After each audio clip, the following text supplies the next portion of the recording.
Fox Sports. We are Black Hawks. We are Wisconsin.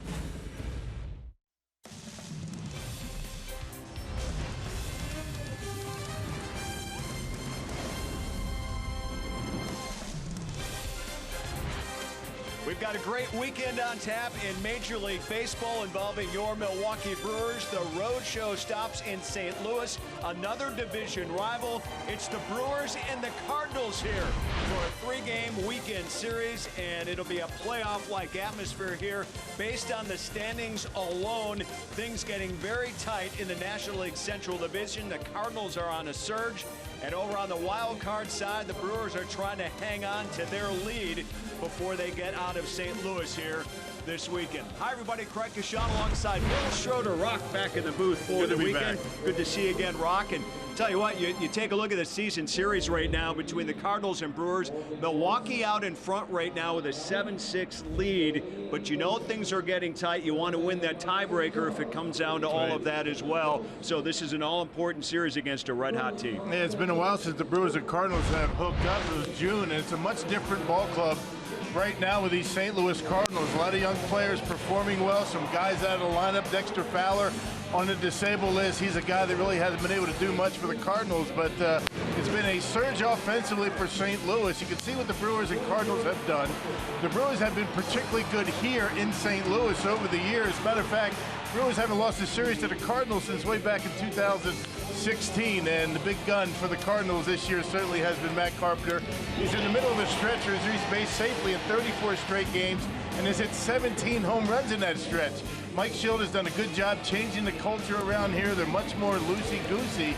He's changed the lineup around a little bit, and these guys believe in themselves, and this is a race in the National League Central all of a sudden. St. Louis right back in it, and Milwaukee has the young rookie looking for a bounce back to keep his team ahead of surging St. Louis. We'll talk Freddie Peralta when we continue. Milwaukee Brewers baseball on Fox Sports Wisconsin is brought to you by Hubie and Abraham. Voted best, rated best. Hubie and Abraham, tell them you mean business. By Miller Lite, great taste and only 96 calories. And by Menards, save big money at Menards and all your home improvement needs.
down swinging, and another strikeout for Flaherty. That's number 7.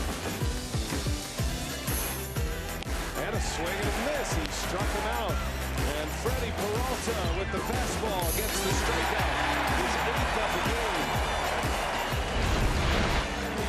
This third and final stop of the road trip for the Milwaukee Brewers brings them to St. Louis and Busch Stadium. And a look at tonight's starters as the start of a 3-game set for the crew. It'll be Freddie Peralta, just 22 years old, and Jack Flaherty, another 22-year-old rookie for the St. Louis Cardinals. Both of them high strikeout numbers, averaging nearly 12 strikeouts per 9 innings.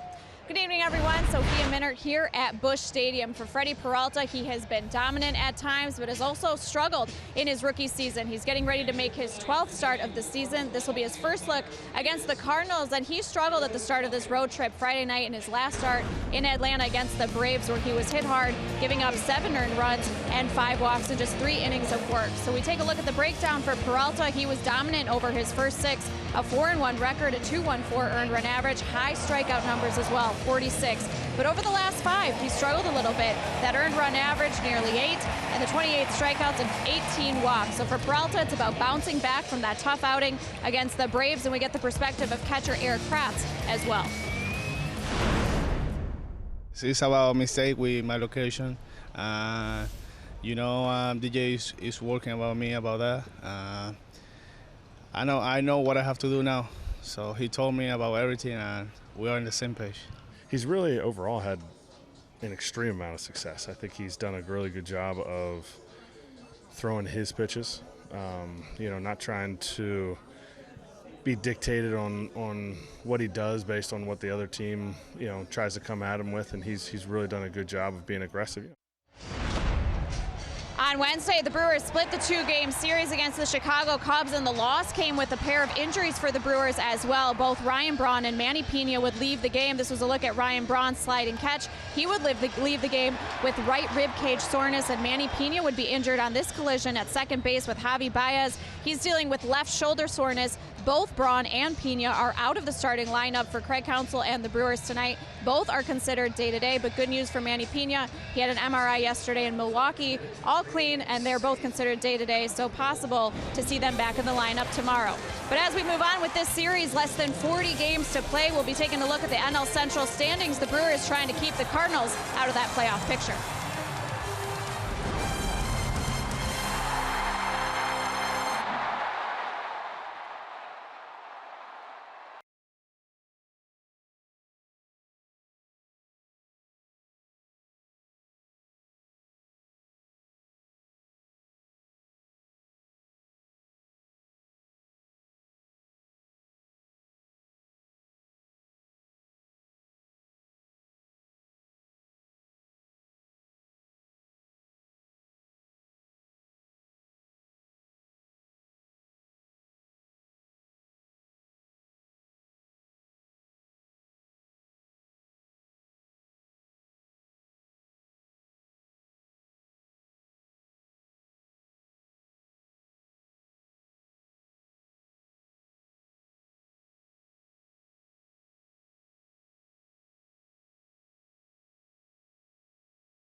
to Aguilar in the right field. He's watching. It's flying. It's gone. A home run to win it.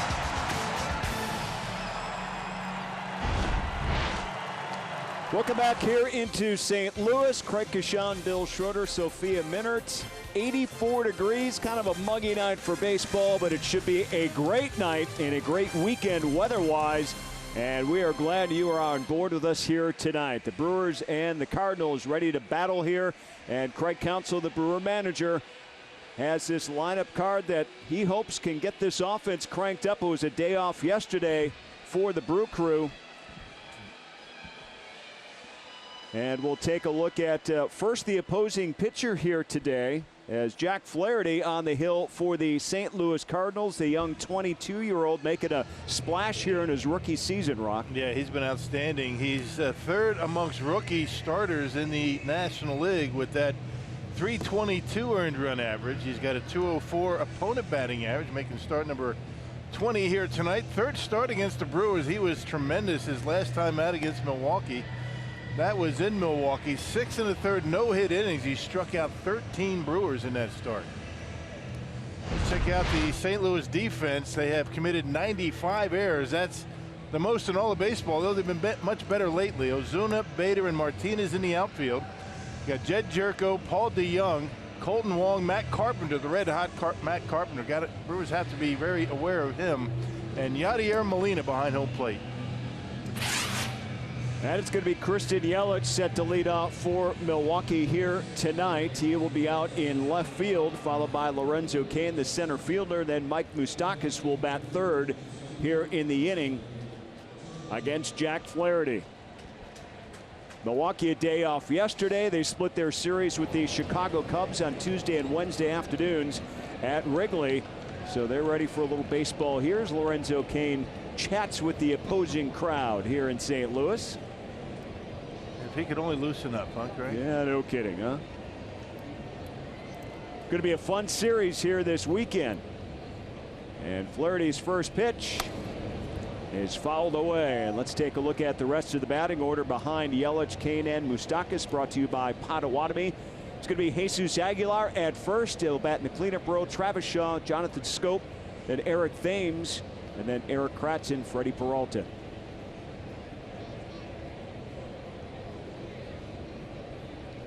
Owen pitch to Yelich. And a swing and a miss on that off-speed pitch from Flaherty. Nasty curveball. He's got a good one. He had a real good one back in Milwaukee with all those strikeouts. Mixes it up pretty well, this Flaherty. Yeah, mid-90s fastball, slider to go with it. He'll throw a changeup. 0-2 misses inside. Christian Yelich, what a season he has put together here. 309 with 18 home runs and 60 RBIs.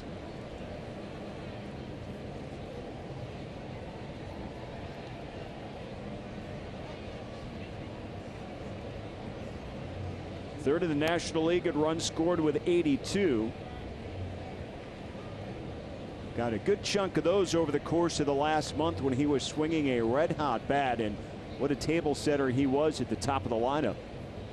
It's cooled off a bit since, and this one may have gotten a piece of Flaherty, and the strong throw in time from DeYoung. Well, let's check out our Pizza Ranch for the win. And talking about Flaherty and that curveball, that was a really good pitch. You know, in Milwaukee against the Brewers, he's made 2 starts against Milwaukee, 12 innings. He's only allowed 2 runs. He's had a ton of strikeouts in that stretch. And first inning is always an issue for Freddie Peralta. Hopefully he's going to be able to manage that. You know, 10 of the 28 runs he's allowed have come in the first inning of games. That's an 8.18 earned run average. Seems like after that first inning it starts to settle down, but sometimes that's all it takes is a bad first inning. Well, we shall see here this evening. Here's Lorenzo Cain, and he fouls off the first pitch from Flaherty. Cain on the season, 304 with 9 home runs and 31 RBIs. He's having a good road trip, 8 for 22, a 364 clip that included a solo home run to lead off the game Tuesday afternoon at Wrigley Field and really set the pace for Milwaukee's 7-0 victory there. Yeah, Been a long time between home runs for Lorenzo. Got the Crew off and running early in that game. Big win for the Crew at Wrigley Field. Swinging the bat's all right lately. I mean, scoring some runs even in that game on Sunday against the Braves, able to put some runs on the board. Ahead 2 balls and a strike. And this one lined in to right. Another base hit for Lorenzo Cain. Forget about the no-hitter tonight. Remember, he was 6 1/3 no-hit innings against the Brewers. Last time out against Milwaukee. Fastball good, the slider, the curveball exceptional. Kind of left that one right down the middle of the plate at 93 miles an hour. And Lorenzo able to slice it into right. Here's Mike Moustakas, the Brewers' third baseman tonight.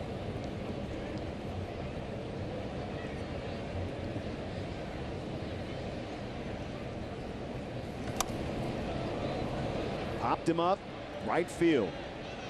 Martinez. And there's out number 2. All 3 Brewer batters so far here in the opening frame took a swing at that first pitch from Flaherty. And we already talked about why. That curveball, devastating. And last time they saw this guy, so, you know, attack that first pitch fastball. If you don't feel like that's a curveball that you can handle, particularly with 2 strikes, a lot of those strikeouts that he had was on the curveball down out of the strike zone.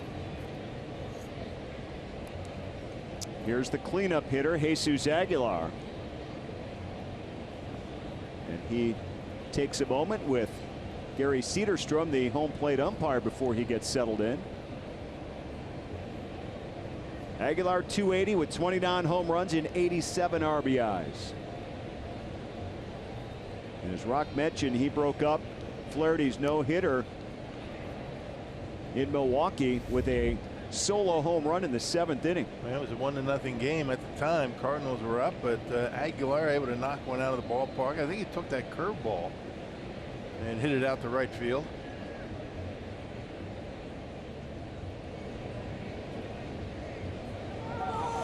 Cain goes. How about that jump? Wow. I mean, he took off.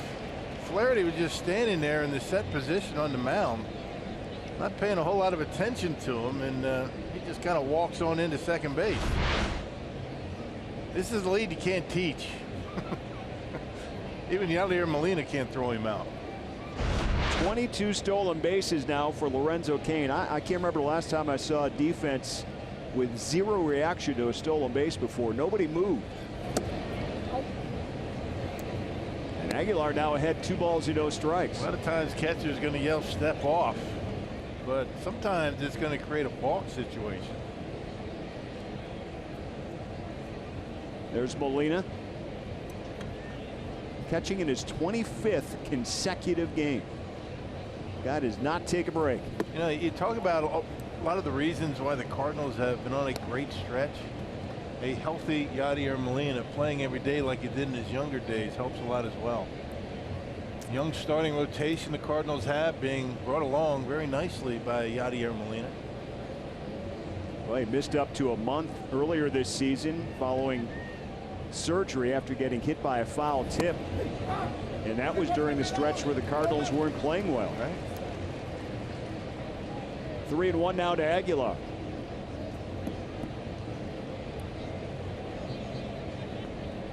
Jesus, 462 on the road trip so far, including a home run and 5 RBIs. Big game at Wrigley on Tuesday, and this time he draws a walk. And the walk's starting to come again for Aguilar, and some right field power as well. The stretch right after the All-Star break, he was a little pull conscious, getting out in front. A lot of ground outs. Well, he's adjusted to that nicely. Here's Travis Shaw with a chance to put Milwaukee out in front with an early lead. 2 aboard and 2 down here in the first. Shaw 249 on the season with 23 home runs and 68 RBIs. He's 0 for 5 in this season against Flaherty, though, including 4 strikeouts. I'd like to make up for that here in this at bat with an opportunity. Fouls the first pitch away. Yep. Way after that first pitch fastball, 95, outer half.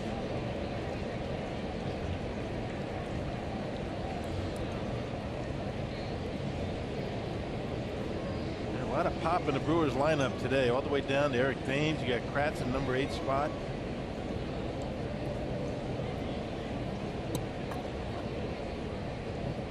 Flaherty to Shaw. Drops a curveball in, 0-2.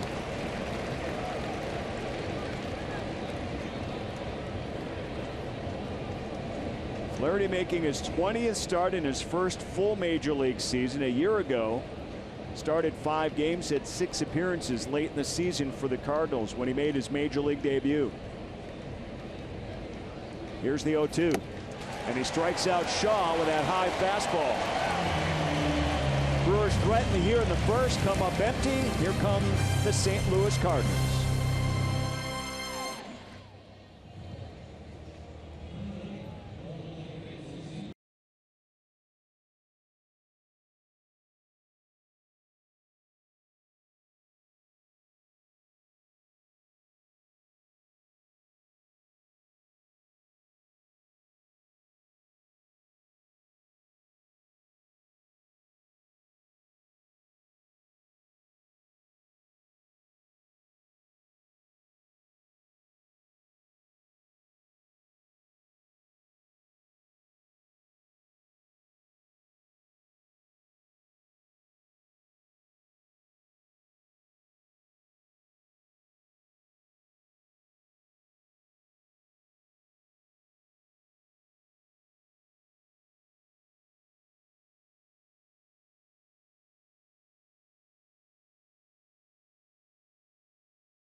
The bottom of the first inning, and the Cardinals' first chance to bat here tonight. Mike Schild is the Cardinals' interim manager, and what a start he has had since taking over for Mike Matheny, who was fired on July 14th.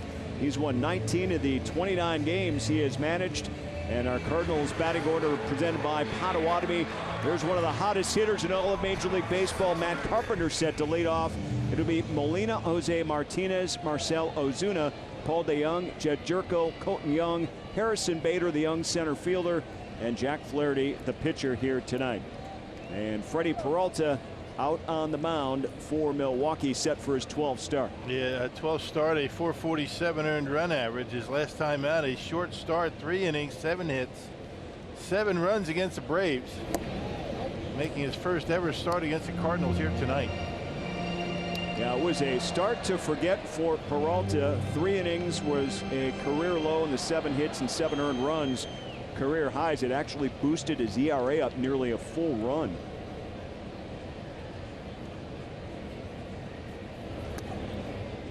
And he's behind 2-0 to Matt Carpenter.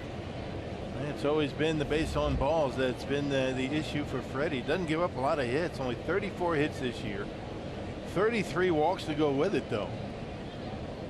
He's able to manage that pitch count, minimize the walks. He's usually in pretty good shape. And this one hit to right field. Thames going back, and Kane and Thames collide, and they're both down. Kane's got it. Oh, Thames got it. And it is caught by Thames. It's an out, but a collision and a big loud out. And it looks like both these guys are okay, but they're going to get checked down just in case. Boy, those two pretty big guys going at it full speed, and a big time collision, but Thames able to hold on to it. Boy, that's a heck of a catch by Eric Thames. A big collision, able to grab it. Nobody really in position to call it. He catches it and then hits Lorenzo. and somehow is able to hold on. Boy, that could have been a disaster right there, but yeah, they make the catch and everybody's all right, it appears.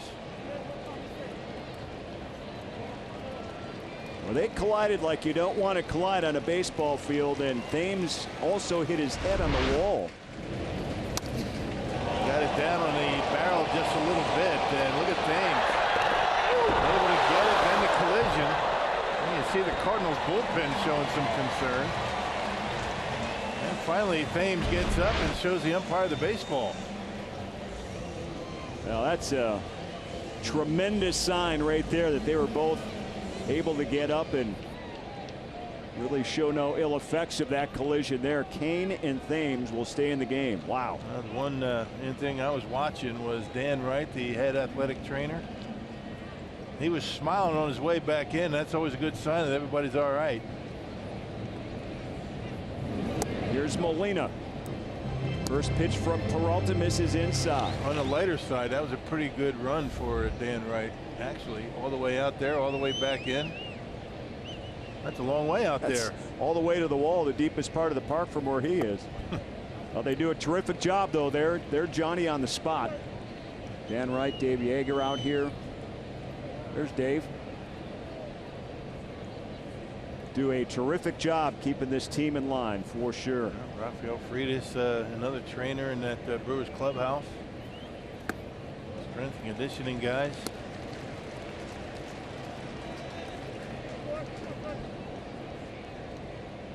What would they do without him? Yeah.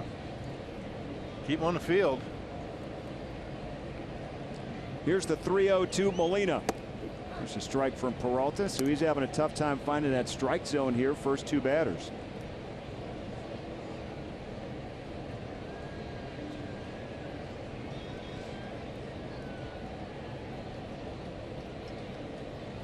Three-one on the way, and it hits the bottom of the zone, but it's going to be ball four. Like a pretty good pitch from Peralta. Well, let's check out the Brewers defensively. You got Yelich, Kane, and Thames in the outfield. And Moustakas, Scope on the left side. You got Travis Shaw and Jesus Aguilar on the right side, and Eric Kratz getting a start behind home plate tonight.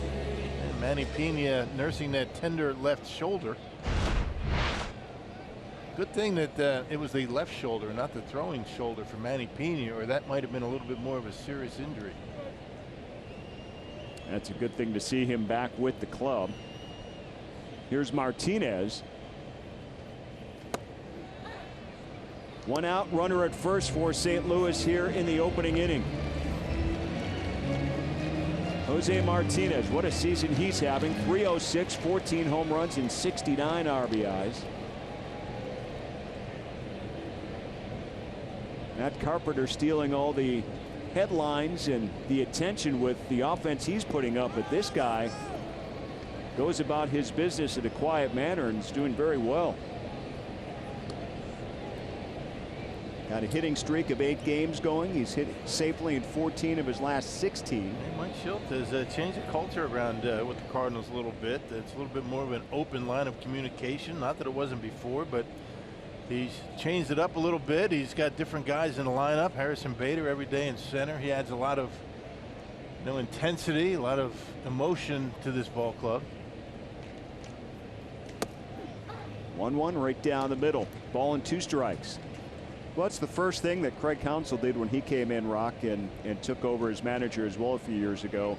You have to change the line of communication so it all starts from the manager and everyone understands that, but it doesn't become necessarily a dictatorship either. More, it's all about communicating. And perhaps this is what this Cardinals team is feeling right now. This one poked into right field. Base hit. Molina's on his way to third. Martinez into second. So a 1-out double. Runners at second and third here against Freddie Peralta.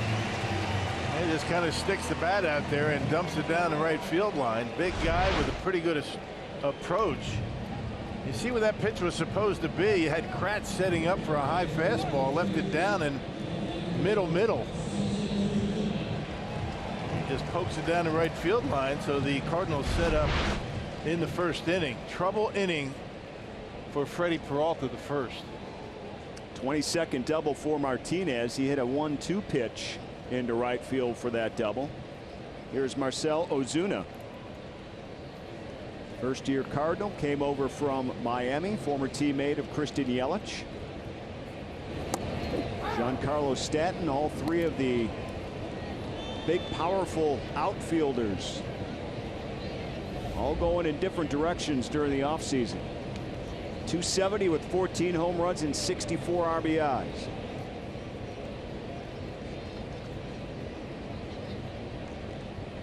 Peralta ahead, a strike. Now it's even. It's always an important pitch for Freddie right there, that curveball. There are times when he just cannot find it. You got to keep throwing it because it's an important pitch. You just can't go up there and just keep throwing fastballs one after the other.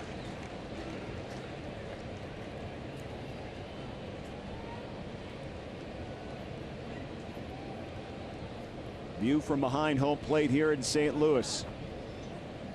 Beautiful downtown ballpark. Weather turning out great. Cardinals are on a homestand right now. They took 3 of 4 from Washington. Had their 8-game winning streak snapped last night. And this one up the middle, base hit. 1 run is in. And 2 runs now in for the Cardinals. A single for Ozuna and 2 runs batted in. It's 2-0 St. Louis. Yeah, the inability of keeping these hitters honest with the curveball. That catches up to you after a while. You know, fastball, middle in, and Ozuna shoots it right back through the middle. And the Cardinals take an early lead, so the Brewers are going to have to play catch up tonight.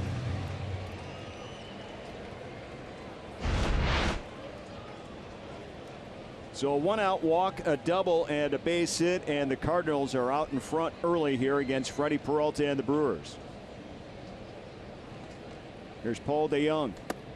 It's amazing how these teams, you know, the league they'll get video, they'll get scouting reports on a guy, they'll get an understanding of what he's doing out there. And no secret that if Freddie can't throw that curveball over for strikes, it's just nothing but fastballs.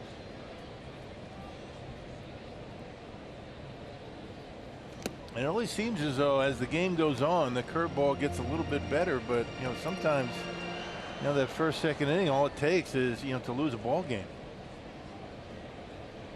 Well, it's tough playing from behind, especially on the road. And lately, a lot of the troubles that Peralta has gone through have been on the road. Yeah, base start away from Miller Park. He's 2-2, but the ERA is over 5. Much better at Miller Park. In Miller Park, he's got a 3.60 and 4 starts there. 8 of his first 12 big league starts on the road. Here's the 0-2. Curveball misses outside.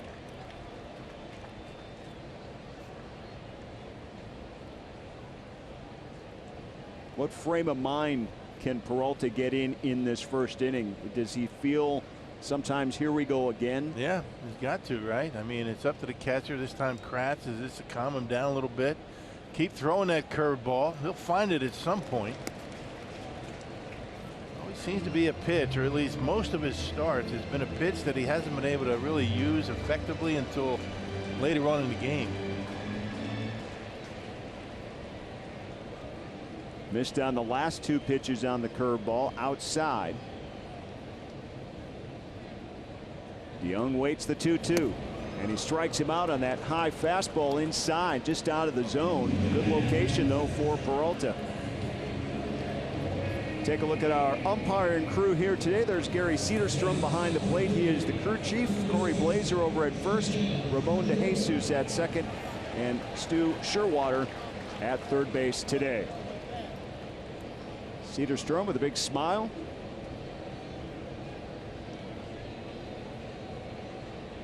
Good night for baseball here. Brewers got to play some catch up though, down 2-0. Here's Jed Jerko. He's got Ozuna over at first with 2 down. Yeah, see that going back to that at bat for DeJong. You know, when he was throwing the curveballs to try and throw him for strikes, even though he didn't throw him for strikes, DeJong was thinking about it. and he was able to throw that fastball by him up and in. Good point. It's his first strikeout of the night. And a strike to Jerko there to even it up.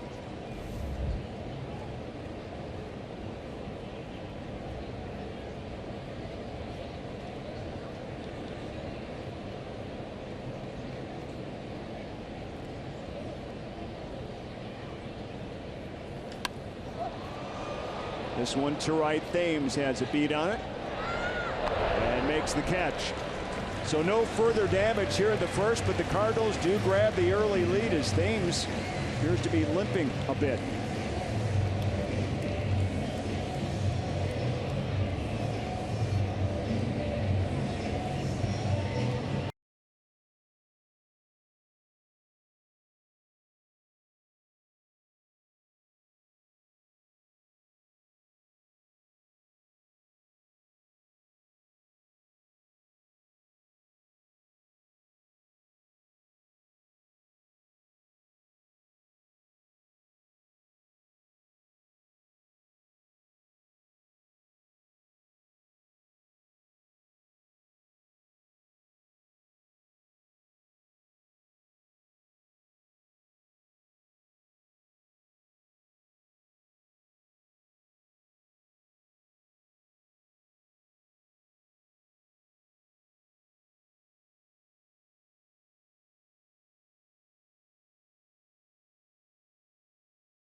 Taken an early 2-0 lead as we head to the second inning. And Wednesday's loss at Wrigley Field came with a pair of injuries for the Brewers. Both Ryan Braun and Manny Pena would leave the game with injuries. For Braun, it was right rib cage tightness, and for Pena, it was the left shoulder injury after colliding with Javi Baez at second base. Now, both of them are out of tonight's starting lineup and are considered day-to-day. Ryan Braun did take BP on the field before today's game. Again, not in the starting lineup. We'll see if he's available off the bench. And for Manny Pena, he went back to Milwaukee. Had an MRI done yesterday on that left shoulder.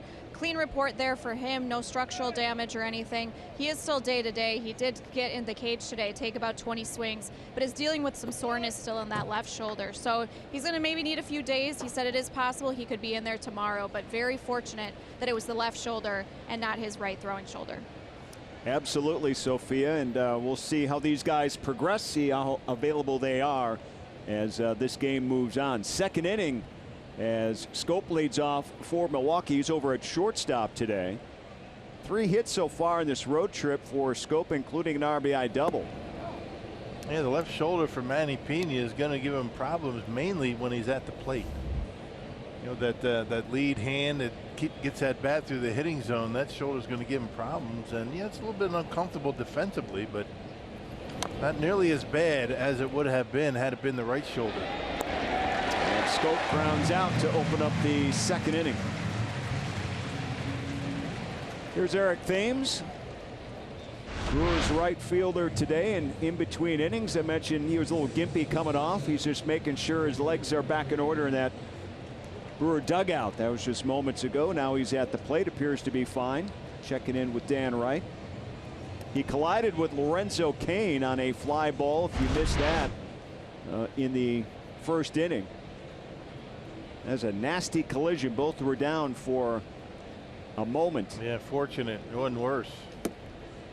Thames able to catch that, and looks like both players will be okay.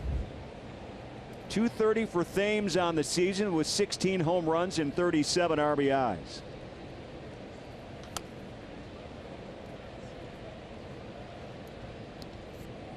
1 for 9 on the road trip so far. Against the Cardinals this year, pretty good numbers, 300 with 3 home runs and 7 RBIs.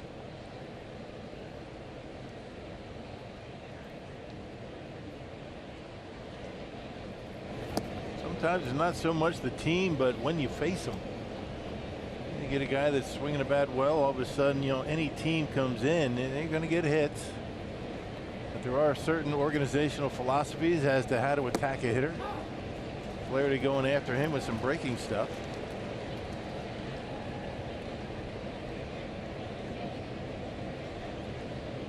Thames had a couple of home runs, including that walk-off of the last homestand.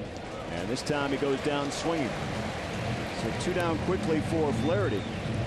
Hey, add some Brewers flavor to your workout wardrobe by picking up a one-of-a-kind Brewers Performance T-shirt given to all fans. The first 20,000 fans in attendance for the Crew's matchup with the Pirates. That's next Friday, August 24th, courtesy of Master Printwear. For tickets, go to Brewers.com. All right, here's Eric Kratz, the Brewer catcher. 2 down here in the 2nd inning, and he swings at that first pitch and lines it foul. And Eric Kratz has had a good road trip in Chicago.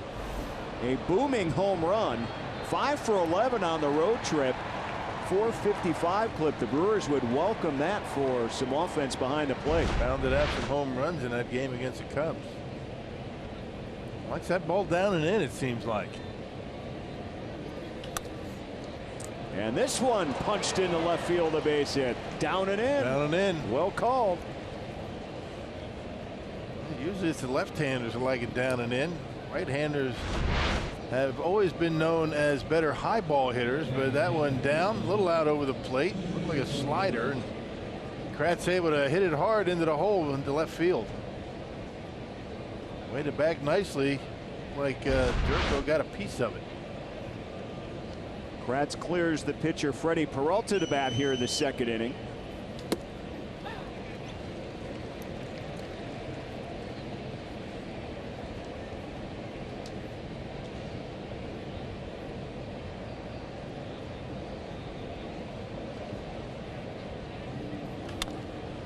And Peralta, little ground ball out at 2nd base, and the Brewers are done here in the 3rd. So the Cardinals a 2-0 lead over Milwaukee early.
Wisconsin is brought to you by the Wisconsin Lottery, reminding you to please play responsibly.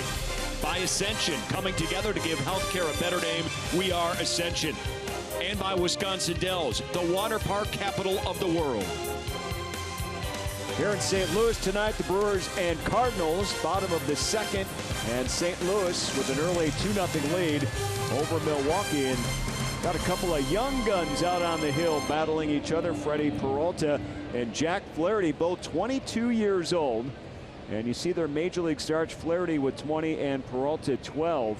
And really, for the most part, both limiting the offenses they've seen. And for Peralta, that nemesis first inning, he gave up 2 there.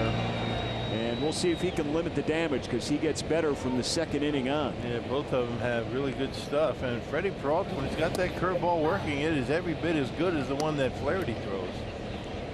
Yeah, Jack Flaherty a little bit more consistent with his off-speed pitches so far in his career. Colton Wong, the batter for St. Louis, to lead off the second. For reference of how young these guys are, Peralta was born after the Brewers went into the National League, and Flaherty was born after Tony La Russa became manager here at St. Louis. Don't you love it when I tell you how old you're getting? Yeah, it makes me feel like it. The Brewers went to the National League in 1998. Interleague play started in '97. Yeah, they're young, aren't they? More and more futures, that's for sure. Yeah, more and more players in baseball getting younger and younger, at least starting their careers at an early age.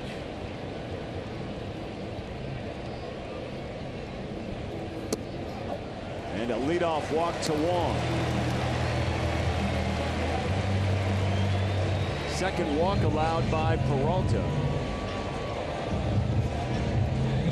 And the one thing you have to make sure of against the Cardinals and every team is you cannot have trouble with the bottom of the order. You can't be walking guys, 7, 8, and 9 in the batting order, and that's what Freddie just did to start the second. That brings up Harrison Bader, the rookie center fielder, batting .285 with 9 home runs and 23 RBIs. And he is coming alive offensively and dazzling in that outfield. Yeah, Colton Wong used to be a base stealer, not so much these days, only has 4.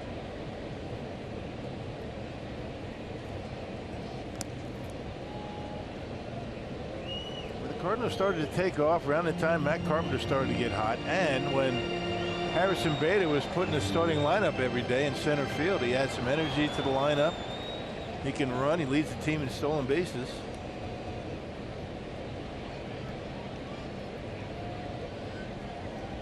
That job became his. Tommy Pham traded to Tampa. That was part of that change that this organization was going through as well.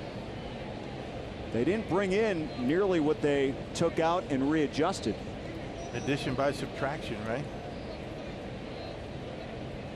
Tommy Pham gone and Dexter Fowler on the disabled list. He hasn't played a whole lot, and when he has, he hasn't done much.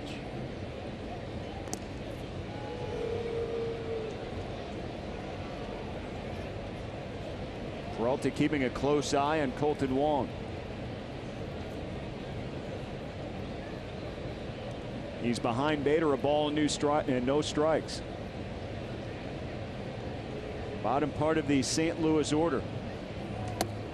And a quick throw from Kratz, and Wong is back. And for a guy that really needs to concentrate on throwing strikes, I mean, a guy like Wong out at first base, kind of dancing around out there. And Freddie's attention divided a little bit. That's the last thing he needs.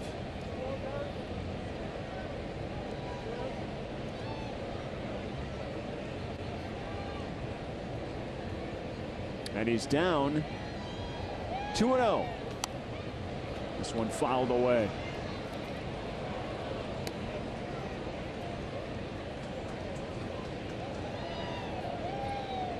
Peralta came into this game today with a innings pitched count of 117. Last year in the minor leagues at high A ball and double A, He was at a career-high 120 innings, and Peralta falls down. And that's a balk.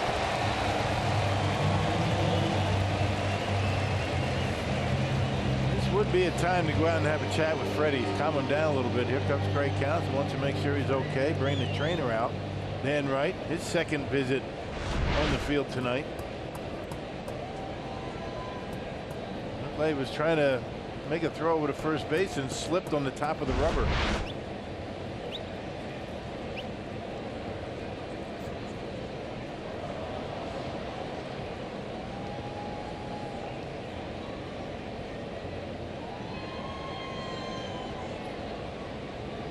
Well, it was a rough first inning. Peralta gave up a couple of runs, and this inning here starts out with a leadoff walk. Want to make sure he didn't twist his ankle. Or maybe his knee. Yeah, a lot of different things could go wrong when you slip like that. Looks like everything's okay for now. Every time I see Dan Wright on the field during batting practice, I say hello, we have a nice chat, and then I say, I hope I don't see you on the field tonight. Did you say that today? I did not. I should have. Yeah. Make sure you put that in your calendar for Saturday and Sunday. Well, the good news is 2 trips out for Dan Wright, and everybody seems okay. He's had to check on 3 players already early for Milwaukee. Kane and Thames in the first, and Peralta here. Here's the 2-1. Low 3-1. Fastball between about 89 and 92 miles an hour tonight for Freddie.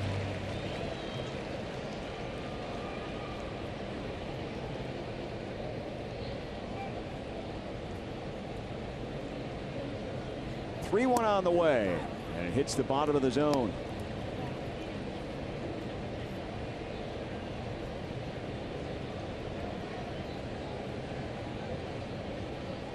Peralta's given up 2 runs, 2 hits, 2 walks so far, so a lot of traffic in the first 2 innings for St. Louis against the Brewers starter. Here's the 3-2. And they'll do it again. See that deceptive delivery. What makes him very difficult to square up at times is the same thing that makes him inconsistent in the strike zone. Bit of an orthodox release, I guess. Hitters say they have a difficult time picking it up, but not throwing all that hard tonight, but still able to get some pitches by him. And it's ball 4, so the first 2 batters reach, the 7 and 8 hitters via the walk, and here's the pitcher Jack Flaherty. And the Brewers cannot afford another short start. Last time out against Atlanta, Freddie went only 3 innings.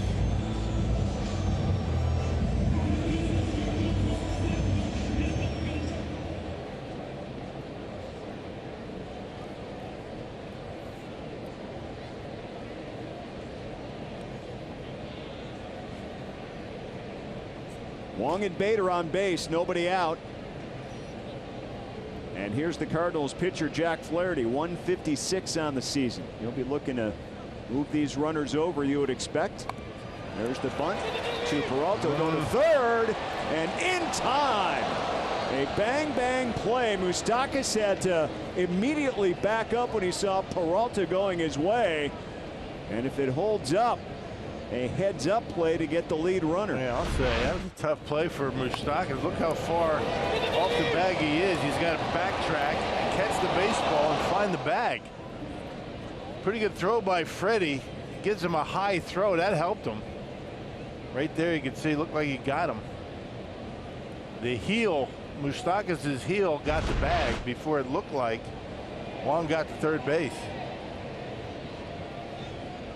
And the Cardinals will not challenge, so there's your first out as Wong is retired. Good play on both ends right there.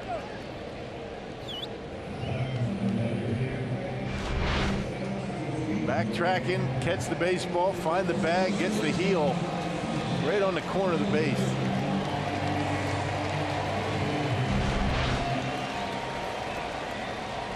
Top of the order, and Matt Carpenter with 2 aboard. First and second, 1 out here in the Cardinals' second inning.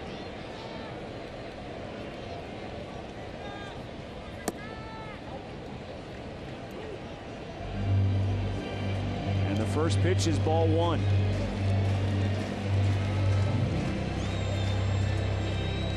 Peralta has been behind in the count for the most part here early in this game.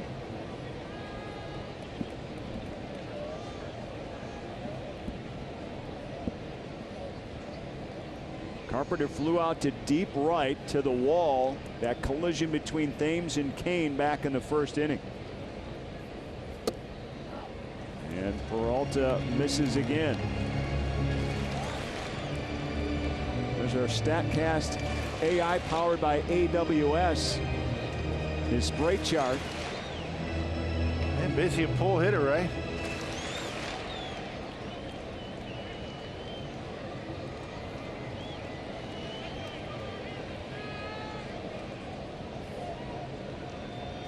Here's the 2-0.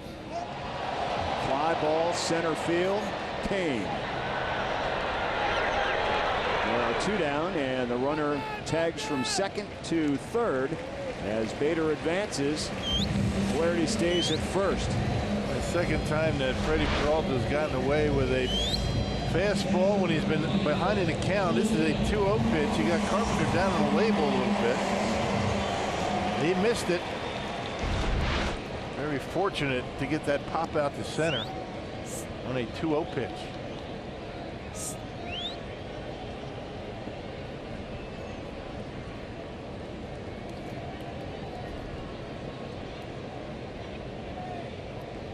Here's Molina. He walked back in the first.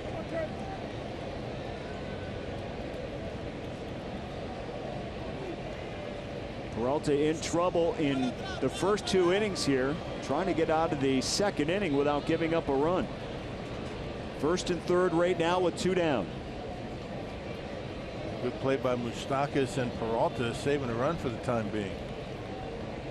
How heads up and good has Moustakas been at third, by the way? Okay, good defensively.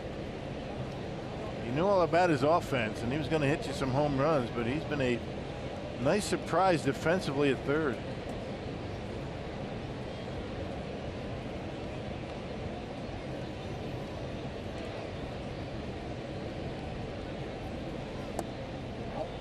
Curveball misses just low. Want to note to the Cardinals catcher, starting in his 25th straight game today. That's a record for a catcher 35 years or older. This guy is as steady and dependable as they get.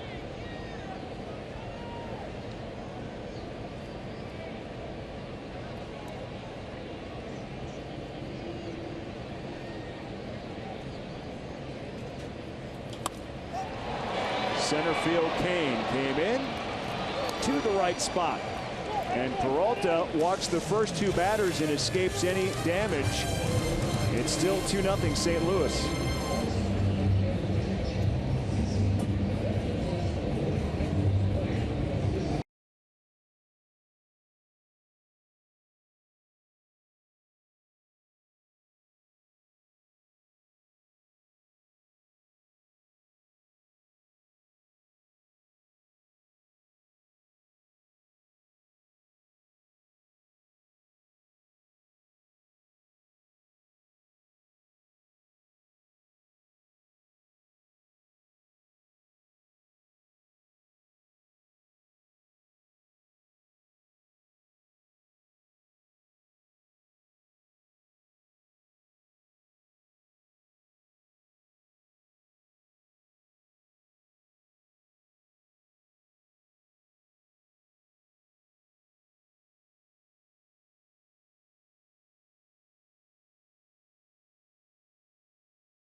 Orioles take on Francisco Lindor and the AL Central leading Indians.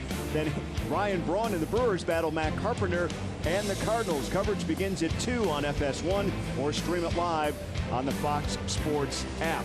Tom Verducci now joins us in the booth. He's going to be set to call tomorrow's action on FS1 tomorrow night, and he keeps stealing Wade Miley away from our broadcast. You just saw the Brewers in Atlanta last Saturday, and he pitched him. That was a heck of a game, a heck of a comeback. Yeah, he flew me in for the game tomorrow, Wade. He pitched so well. He said, you got to come back and do my next start. But we, as you know, us broadcasters, we love watching him pitch because he works so quickly. There you go. One of the quickest workers in baseball. Yep. We like that.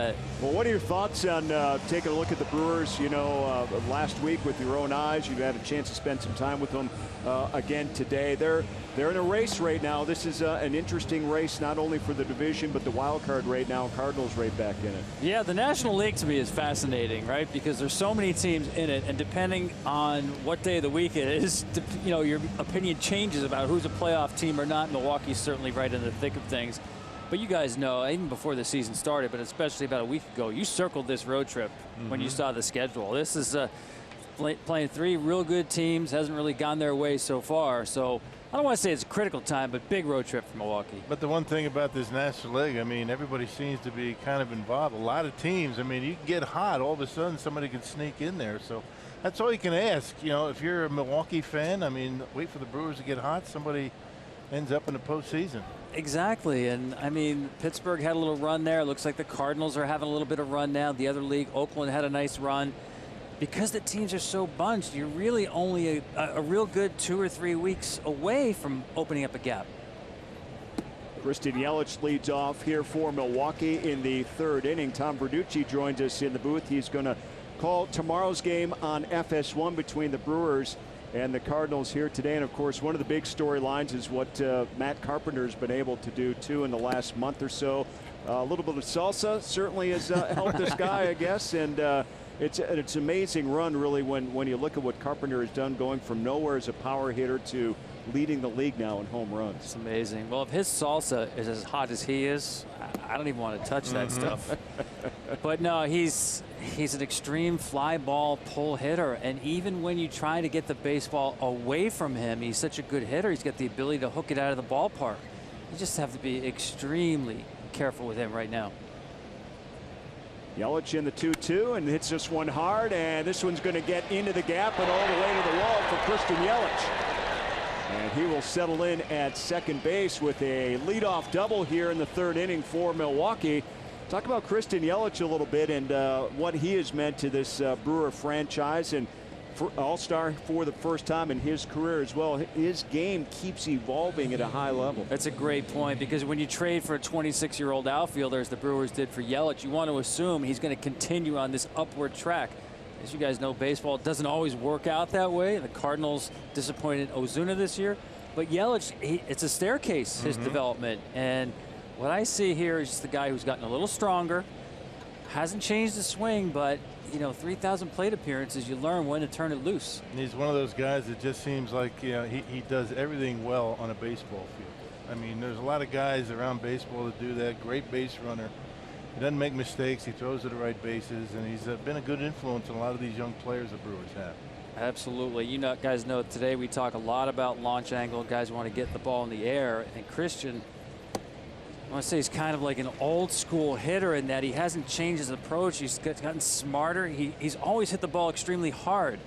Now the doubles are turning into some home runs. My comps for him, a young Don Mattingly, grew into the power naturally. Steve Finley, Von Hayes, these longer guys with the long levers who hit the ball hard. The patience shows, and the power is going to play. And a guy that really, they don't shift a whole lot for him. I mean, because he does shoot the ball all over the diamond. I mean, what do you make of all these shifts? And you think baseball should do something about it? Your thoughts on that? I do. And I know it sounds almost like a sacrilege. You see the shift here on Kane, who's become an extreme ground ball hitter this year.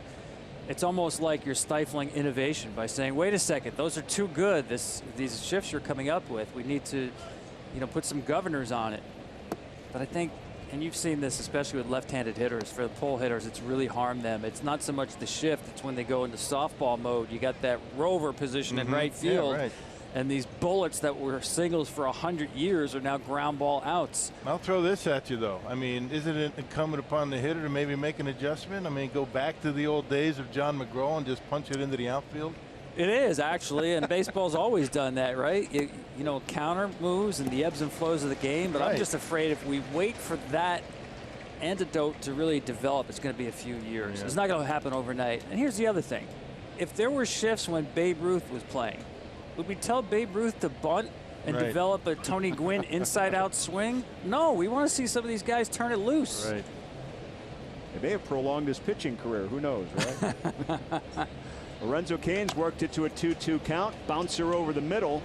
Nice backhanded play to retire Cain as Yelich moves up to third with one down. And this has been a nice 1-2 punch for the Brewers, Cain and Yelich. But you talk about at this time of year, the new additions to teams, and Mike Moustakas, acquired from Kansas City for Milwaukee, is going to bat right now. And I think for us, he's showing not only the bat, but his intelligence and his athleticism over at third base. Yeah, that last play to end that, or get the second out there on the bunt play, terrific athletic play. Not easy to do, going back, find ball and runner. Yeah, I've always liked Mike. You know, he's a professional hitter, early count power. And I talked to him about that. He ambushed a lot of people last year, going after first pitches, career high in home runs. And he said, you see the first pitch breaking ball right there. Word's out on the street. He's not seeing those first pitch fastballs the way he did last year. Yeah, and it's, you know, a lot of times these guys, I mean, Flaherty's kind of an exception to the rule where he can throw that curveball slider for strikes, not necessarily just a chase pitch. And those are the guys that are most effective these days. Absolutely. In fact, you know, the guy pitching tomorrow for St. Louis, Miles Michaelis, I was talking to him about that very thing, the ability, and you'll see a ton of breaking balls tomorrow, same way. You know, to me, there's no such thing as a true fastball count anymore, because pitchers, A, they don't mind the walk, they defend the home run, and they control the breaking stuff a lot of these pitchers have. So Moustakas now batting. Runner at third is Christian Yelich. Tom Verducci has joined us in the booth here. He's going to call tomorrow night's game, national TV on FS1 between the Cardinals and the Brewers. Now, you've written several books, and one is The Zen of Building the Best Team in Baseball, the Cubs Way, Break the Curse. Well, what do the Brewers have to do, in your opinion, maybe to get on track? Are they getting closer to rebuilding this team in the right direction? How many pieces away are they? You trying to negotiate a book deal for me, the Brewers way? You never know. Yeah, obviously, to me, it goes back to pitching. It's really no secret there. The Cubs were interesting because their blueprint was, we'll draft position players and we'll go find pitching, which they did, and they really hit a couple of gems with trades for Jake Arrieta and Kyle Hendricks. That's hard to do, less via free agency, and that's what it's going to have to be for Milwaukee. You know, sometimes it's not so much that first-round pitcher that you draft out of high school. It's about finding the next hidden gem in somebody's system who develops into an Arrieta or a Kyle Hendricks. But I think the pitching right now is sort of catching up to Milwaukee during this trip, the starting pitching. And not just at the major league level that they you know, need to get a little bit more innings out of their starters, but down in the minor leagues, the Brewers feel as though they're rich in pitching, and maybe a year or two they got some pretty good starters coming up. Yeah, it does look better, and obviously the injury to Jimmy Nelson was really a tough blow. In fact, I was talking to Craig Counsell before the game about, you know, aligning the rotation with the 2 days off this week. He just kept everybody, the 5 guys, in turn, whereas he said if I had Jimmy Nelson, maybe he's the guy who's head and shoulders above the staff, where you keep that guy on the 5th day and you arrange your rotation to have him pitch this series. Doesn't really have that kind of starting pitcher right now, where you just block in that #1 guy the way the Cubs can with Lester and build behind that. Jesus Aguilar bats here in the 3rd inning. Milwaukee mounting a threat against Jack Flaherty. 1 down. Runners in the corners for Milwaukee, and Aguilar misses on that breaking ball. Now, you guys get to see this guy all year. Excuse me. Amazing. He's amazing, and he's amazing to me because I think he's actually a better hitter with 2 strikes. Well, he is. He's one of the best 2 strikes hitters in the game. Gets a little wild early in the count, and then with 2 strikes, this guy is as dangerous as anybody. Amazing. I mean, most of his home runs have come with 2 strikes this year. And as you've seen, a bunch to the opposite field. Right. He's got the count 1-1 here. I was going to ask you, your thoughts on, there have been a lot of games that teams have scored 20 or more runs this year. Yes. What do you make of that? I mean, Well, there's a lot of position players on the mound. Right, I mean, that too, right? More than ever. Yeah, it's partly because of that. You know, the relief pitchers get so much work that today manager doesn't want to use a true pitcher in some of these blowouts, so a blowout becomes a super blowout. But the offense has picked up in the last month or so. And Aguilar pulls that 1-2 pitch, so we're all waiting for Jesus Aguilar now. He's got the count right where he wants it, right? Well, I'd say this: if Flaherty throws that breaking ball away, he's going to take it the other way. That's the one thing I noticed about Jesus. 2-strike breaking balls, he does not roll over on them, and he hits it the other way with power as well. They hit a home run, broke up a no-hitter against Flaherty back in Miller Park on a breaking ball that he hit out of the ballpark to right field. And the 1-2 again, and it's high 2-2. And during this at-bat, it's been interesting. If you keep an eye on Gary Cederstrom, the home plate umpire, and Jesus Aguilar, they're actually having kind of a little war of words. I don't think Jesus liked the ball strike count Aguilar here. is the most polite hitter in all of baseball. He says please and thank you. Inside 3-2. Well, part of this Cardinals' success, Tom, too, is, you know, we're looking at Flaherty out there as this young pitching staff that they've been able to put together, and collectively it's almost like they're saying, all right, you did this one night, I'm going to jump out and do the same thing. It's amazing how youthful this team in contention is with this rotation. And Aguilar, foul tip. I checked. Wade Miley taking the ball tomorrow has about 6 years and 60 or 40 some odd days of service time. The entire Cardinals rotation has almost exactly the same days in the big leagues, the 5 starters. You expect that from a team out of contention, but not a team right now that's playing probably the best baseball in August. Yeah, well, you got two pitchers out there tonight, 22 years old. I mean, that's amazing. I mean, that's young. Big pitch here. And this one to short, could be 2. The relay in time. So the Brewers make a threat and come up empty here. We've enjoyed our time with Tom Verducci. Thanks very much, Tom, and good luck to you tomorrow night. My pleasure. Enjoyed it, guys. Have fun. Get us a win. I'll try. Wade Miley on the hill for you. You're going to enjoy it for sure. All right, coming right back to St. Louis.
As the Brewers right fielder, and we assume this is why. This happened in the first inning on Carpenter's long fly ball. Thames and Kane collided, and they both went down very hard. Thames hitting his head on the wall.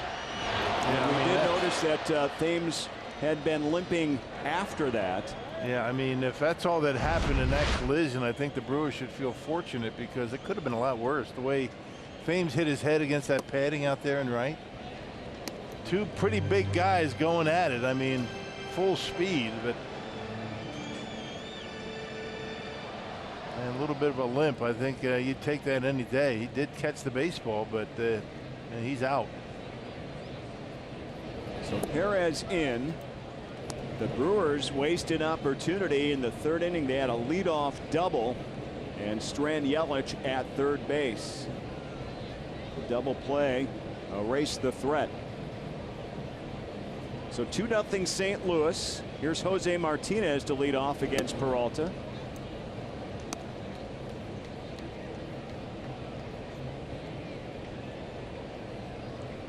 Martinez doubled and scored in the first inning. Both runs coming in the opening frame for St. Louis.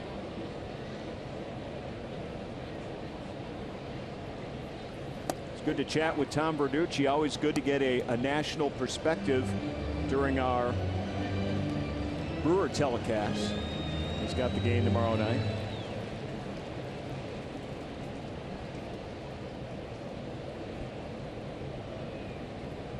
Tom Verducci down in the field. Ken Rosenthal is here for tomorrow's game. Well covered from the writer's perspective, that's for sure. Right.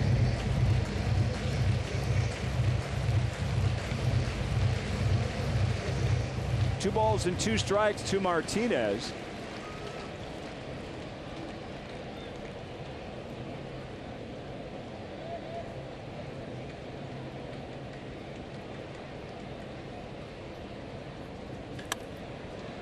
Curveball hit the short, Scope, long throw, and there's the first out. Hey, the Brewers will face off against the Cincinnati Reds at Miller Park this Monday, and all fans can get a $6 Terrace Reserve ticket for the matchup, courtesy of Miller High Life. Lock in your seats today by going to brewers.com/tickets. Did you see the Cincinnati Reds put Joey Votto on the disabled list? I did so the see Brewers that aren't going to today. have to deal with him. It's all right with me. You never want to see anybody get hurt, but facing the Reds without Votto makes it a little bit easier, you would think. Joey Votto always a threat, no question about that. And even just to get on base via the walk. Ozuna retired on the fly ball as Perez gets his first opportunity.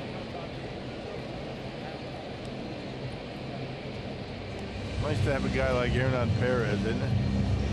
You put him anywhere, he seems to hit. He's been swinging the bat pretty well. Play him in the infield, you throw him in the outfield.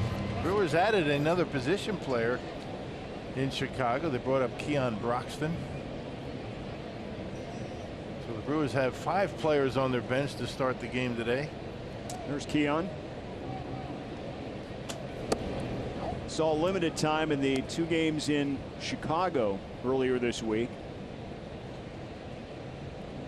Wasn't sure if the Brewers would add that 8th member of the bullpen today or not after the off day yesterday. Not quite ready to make that move. Man, I think the fact that they've had 2 off days in a matter of 4 days kind of brings Craig Counsell and David Sturz figure don't need that extra reliever. That doesn't mean that very quickly they can change their mind on that. Brewers have a number of off days coming up throughout the rest of the season. DeYoung spoils the 2-0 pitch. Well, they've got a few players banged up here too, with Pena and Braun now, and Thames just left the game.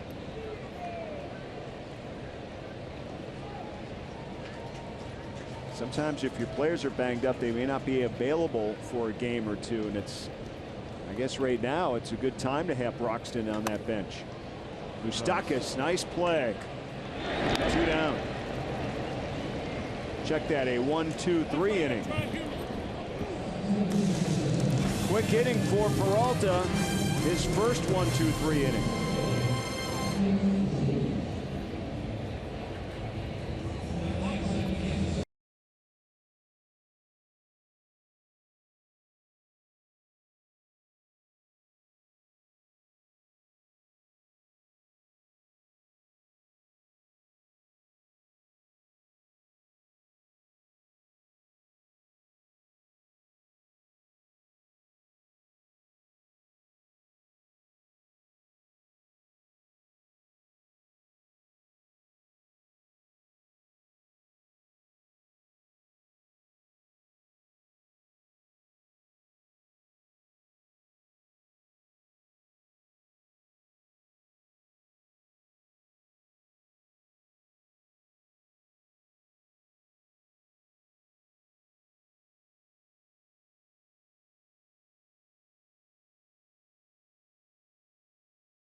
Wisconsin is brought to you by Miller Lite. Great taste and only 96 calories.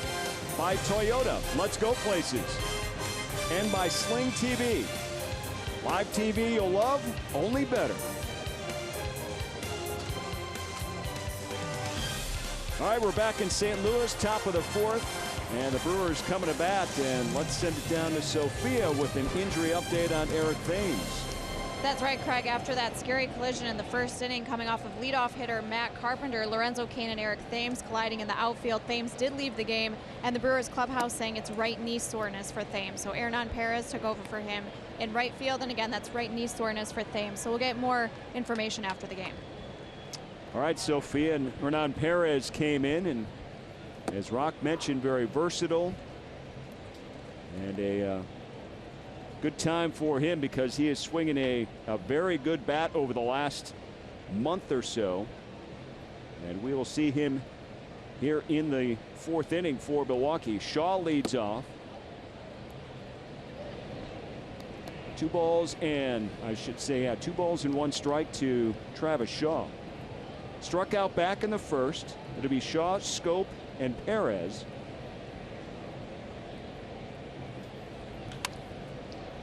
And the one hopper dropped out there at second base, and a quick throw by Wong to retire Shaw. Yeah, Colton Wong, he struggles out there defensively. They made a nice play, knocked it down, able to make a nice off-balance throw to first. A little bit of panic, but able to make a nice throw over to Carpenter to get the out. Cardinals have been much better lately defensively, which is one of the reasons why they've been winning like they have, but still they lead all of baseball in errors. 95 errors coming into play today.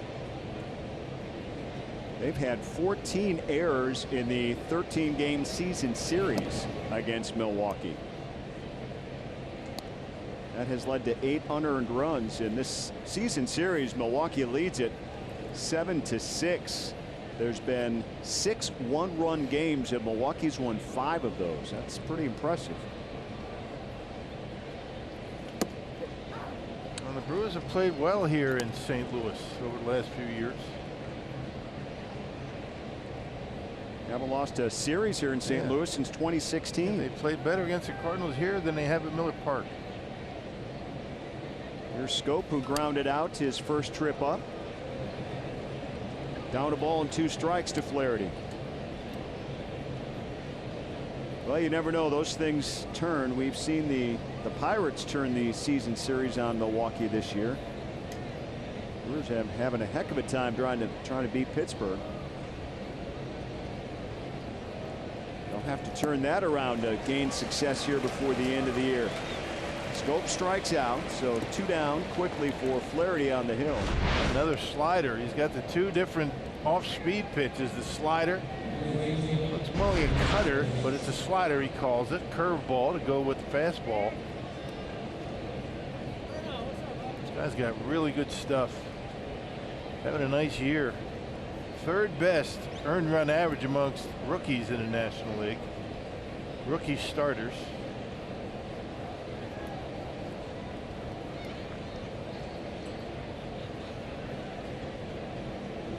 Here's Perez batting for the first time. Fouls the first pitch away. Perez has had quite a run over the course of the last month. He's batting .325 with 5 home runs and 12 RBIs over his last 33 games. .357 so far in this road trip.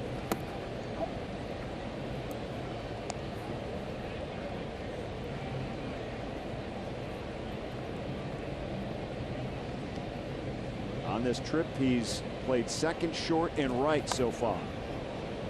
That one fouled off his foot, and that is painful. Perez needs a moment. And Flaherty not afraid to come inside. That one really running in on Hernan as he started his swing. That got him on the knee, actually. The knee, yeah, you're right. Check this out. Look how far inside that pitch is. Gets it right on the top of the knee.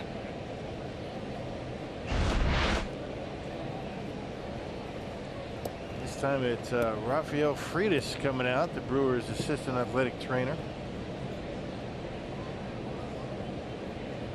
Brewers trainer's getting a lot of airtime tonight. It's not what they want, really. No.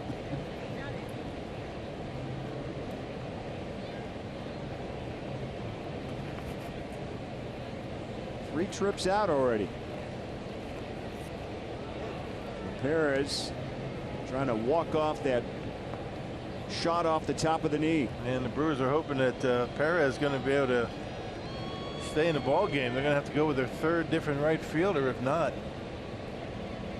Here's the 1-2. Perez stays alive.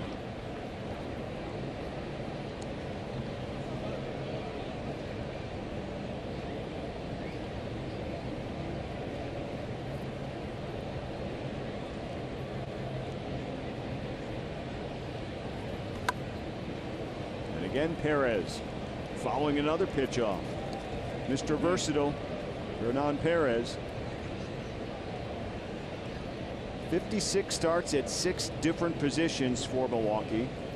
You can double the appearances, though. He's played in 101 games, so if you need a defender in a game he hasn't started, he will be in there likely before that game is over. Again, the 1-2.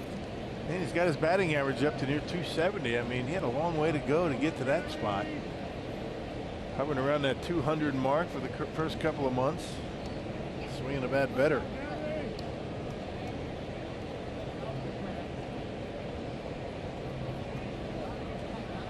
He's also pitched in 2 different games this year. You brought Tom Verducci into that conversation about the players that are pitching in these high-scoring games now, trying to finish up not just the last inning, but the last 2 or 3 in some cases. High fly ball into left field.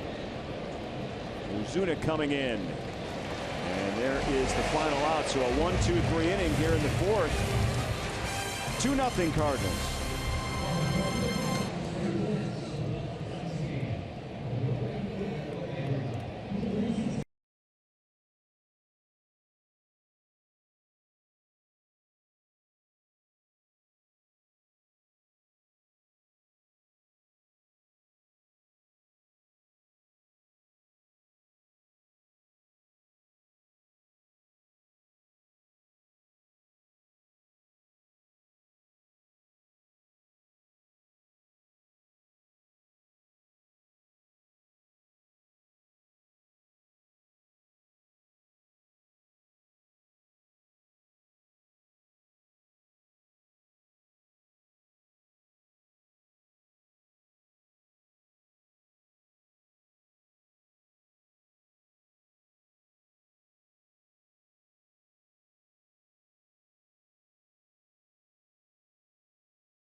Brought to you by T-Mobile. You never know what you're going to see in the game on a nightly basis. And last night, the first triple play since 1912 with the batter was not one of the outs. This turn by the Rangers third baseman Jerkson Profar caught the ball in the one hop, stepped on third, then taped the runner, and threw to second baseman Rougned Odor. Got the triple play, the first triple play for the Rangers since 2009 and their 6th overall in franchise history. It didn't look like anything traditional, that's for sure. The biggest thing was the ball hopped right in front of his glove, and this one, first pitch, is a home run to lead off the 4th for the Cardinals as Jed Jerko goes yard for his 10th round tripper. And it is now 3-0, wasting no time jumping on that first pitch. Yeah, it bombed way back and left. He's got big power, this Jed Jerko. He shows it there. Fastball only 88 miles an hour. Velocity way down for Freddie tonight. Way back. 3-0 Cardinals.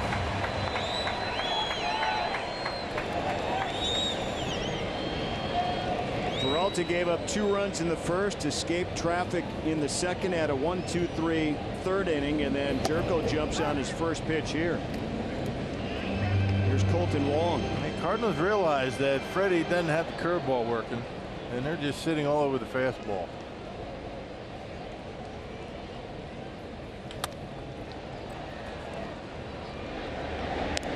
And a ground out to short for your first out here in the 4th inning. And that's the thing that's amazing about Freddie. He can, he can get some outs with just throwing the fastball. He's got that deceptive delivery. He's got a little bit of movement as it gets to home plate. He's got a good finish. Spin rate's real good. If he can only master that curveball, this guy could, he could be a good one.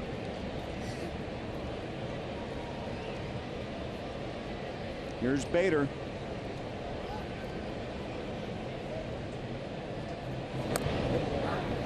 There's the curveball for strike 1. Well, Rock, it's never easy learning on the job on the major league level, is it? No. Well, that's a lot what of pressure he's going through. A lot of pressure. You got you in a pennant race, and a lot going on. And Freddie's been handling it as best he can. Actually got that last out. Colton Wong on a change up, so he's trying to mix it up a little bit more, keep the Cardinals off the fastball. But yeah, 22 years old. He's got a lot to learn, and he's doing it on the biggest stage.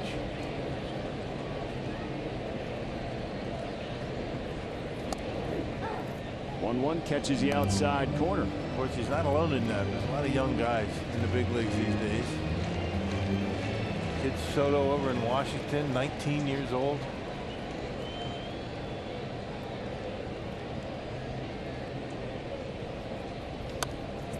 Slow whirler to first, and Aguilar wins the foot race for the second out. So Bader retired.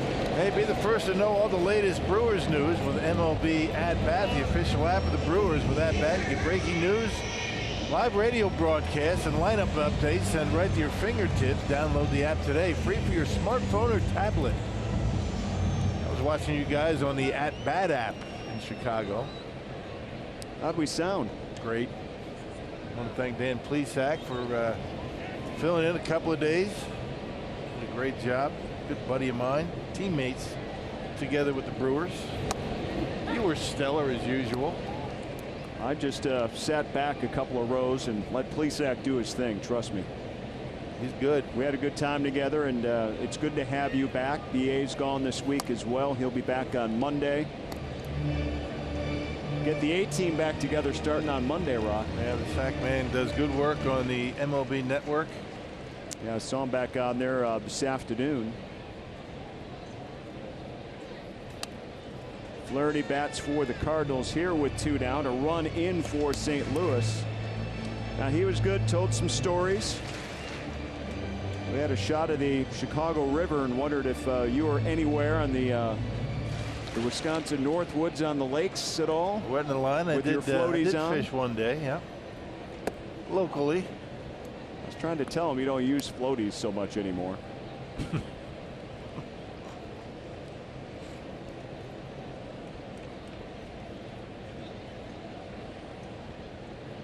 Peralta trying to rebound after that leadoff home run. And he strikes out Flaherty, so a quick 1-2-3, but not before Jerko's leadoff home run here in the 4th. We head to the 5th. It's 3-0 St. Louis.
have a 3-0 lead as we head to the 5th.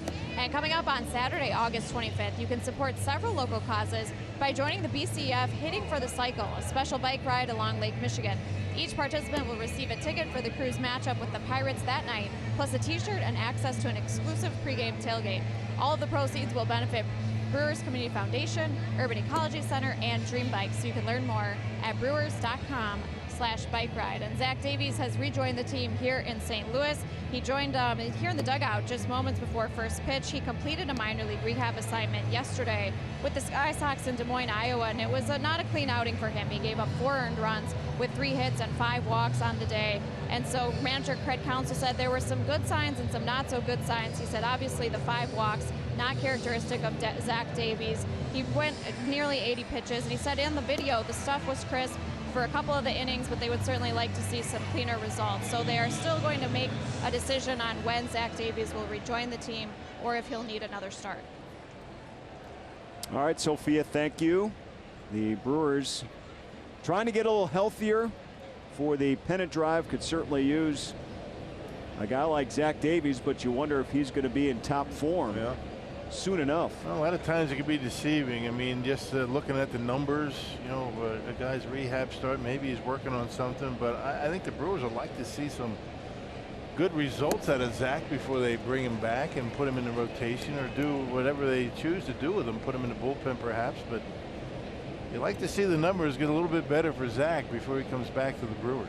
Yeah, it's been a disappointing season for Derek Johnson. You just saw him there, and Zach Davies just not being able to stay healthy enough to be effective for most of the 2018 season, at least to this point.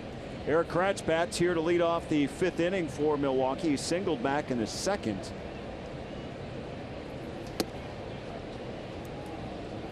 And not to belabor the point about, you know, guys that are hurt that aren't able to contribute, but you look at the Brewers starting rotation, and right now is when, you know, and Craig Counsell will say this is when starting pitchers earn their money.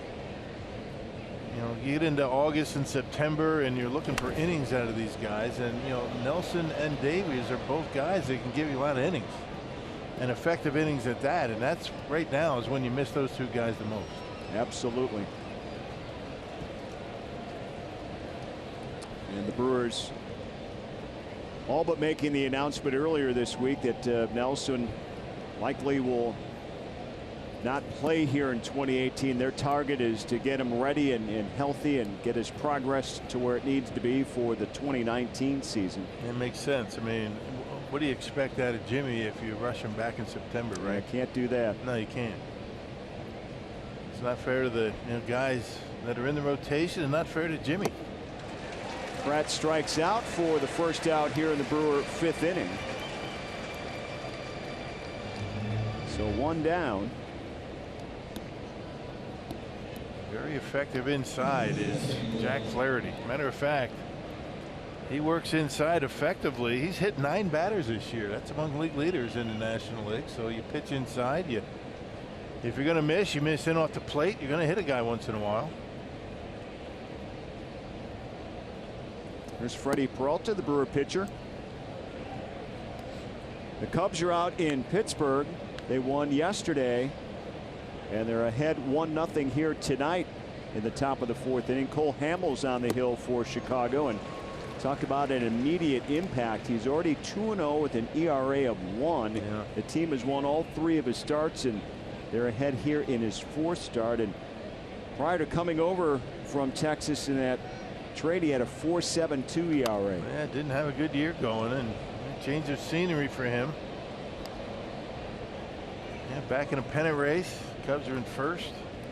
You go from last to 1st in 1 day.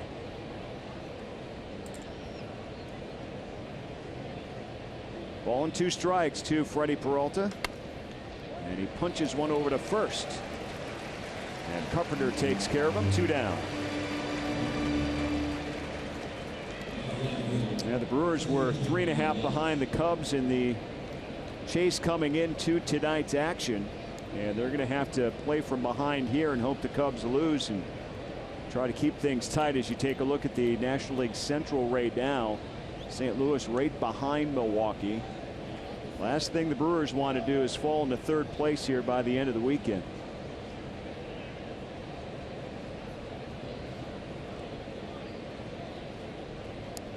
They're still in the top 2 in the wild card race right now.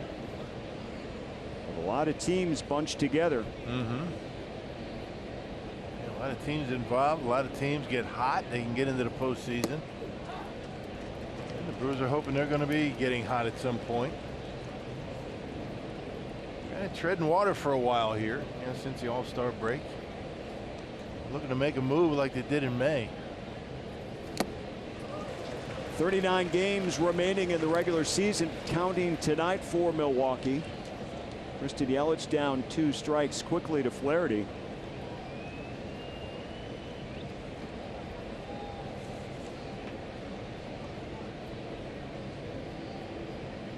Here's the 0-2. And Yelich strikes out. So a couple of strikeouts here in the 5th inning for Flaherty. And consecutive 1, 2, 3 innings for the St. Louis starting pitcher. Cardinals are ahead 3-0.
And Matt Carpenter set to lead off, and you've got 2 MVP candidates, and Carpenter's come out of nowhere from mid-May till now, and Jesus Aguilar obviously did not start the season over at first base and took over those duties and has not relinquished those in any capacity. Went on to be an all-star.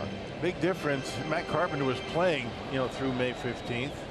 Jesus Aguilar not so much.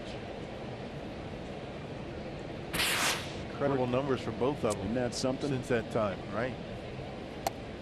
So Carpenter leads off here. It's interesting with his home runs too, Rock. He's got 33. 27 of those are solo home runs. Yeah, well, 33 home runs, 68 RBIs for Carpenter. On base percentage around 390. RBI is not necessarily his doing. You got to have guys on base. When you're hitting in the leadoff spot, you've got the bottom of the order up. The pitcher is always kind of in that mix. That first 5 or 6 innings.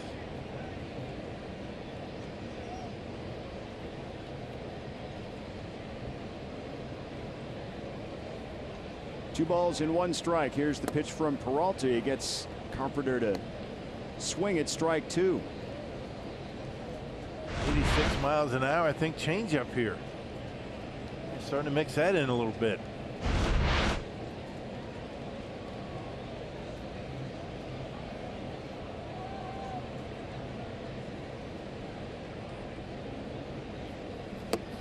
And Carpenter goes down swinging. Big strikeout for Peralta. Only his 3rd tonight. There's a big one, getting that leadoff hitter in Matt Carpenter. Fastball a little off the edge. Carpenter tried to pull it. He showed you that spray chart of Carpenter. He is a pull hitter. no doubt. Good place to pitch him away. Here's Molina with one down.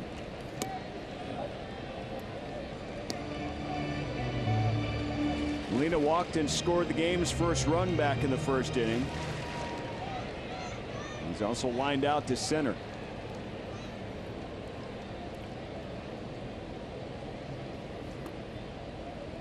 And Peralta behind 2-0. Another playoff showdown in the National League this weekend between Colorado and Atlanta. The Rockies lead 7-1. The West is wide open with Colorado, the Dodgers, and the Diamondbacks. Another inside pitch, 3-0. And the Braves trying to win the East and hold off the Phillies. A lot of back and forth, though. One team trying to give itself a little more room are the Cubs over the Brewers and Cardinals right now.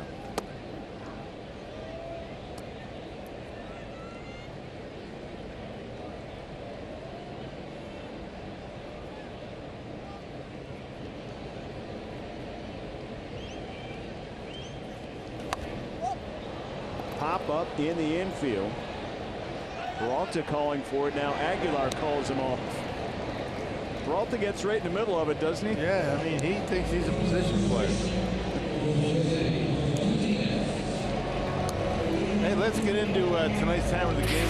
Matter of fact, I heard you do the time of the game in Chicago. Twice. How was it for you?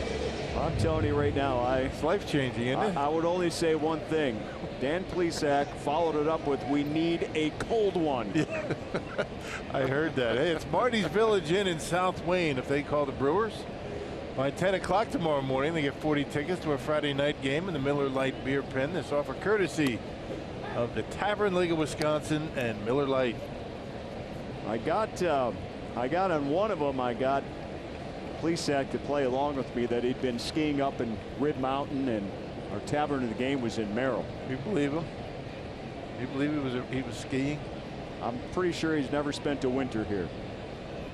Oh, he had when he was playing here, his early days. Did he stay during the offseason? Yeah. Lived in Greenfield, I think it was, or Greendale, not too far away from where I was living.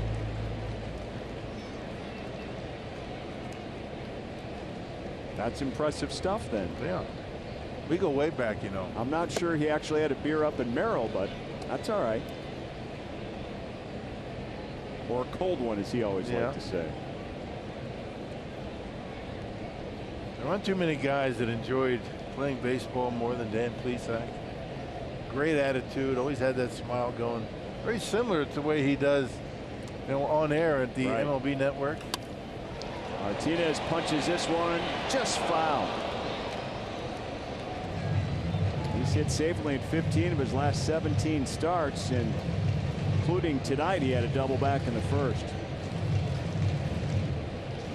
Yeah, up in the booth, the sack man, he was leaning all the way into the desk. He was like leaning halfway out of the press box. The way he was in the bullpen back in the old days. Couldn't wait to get in the game. Hasn't changed. Loves the game, loves being around. Don't we all, though?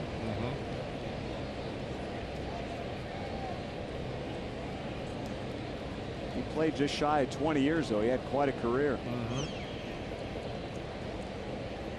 Here's the 1-2. Inside, nearly hit Martinez.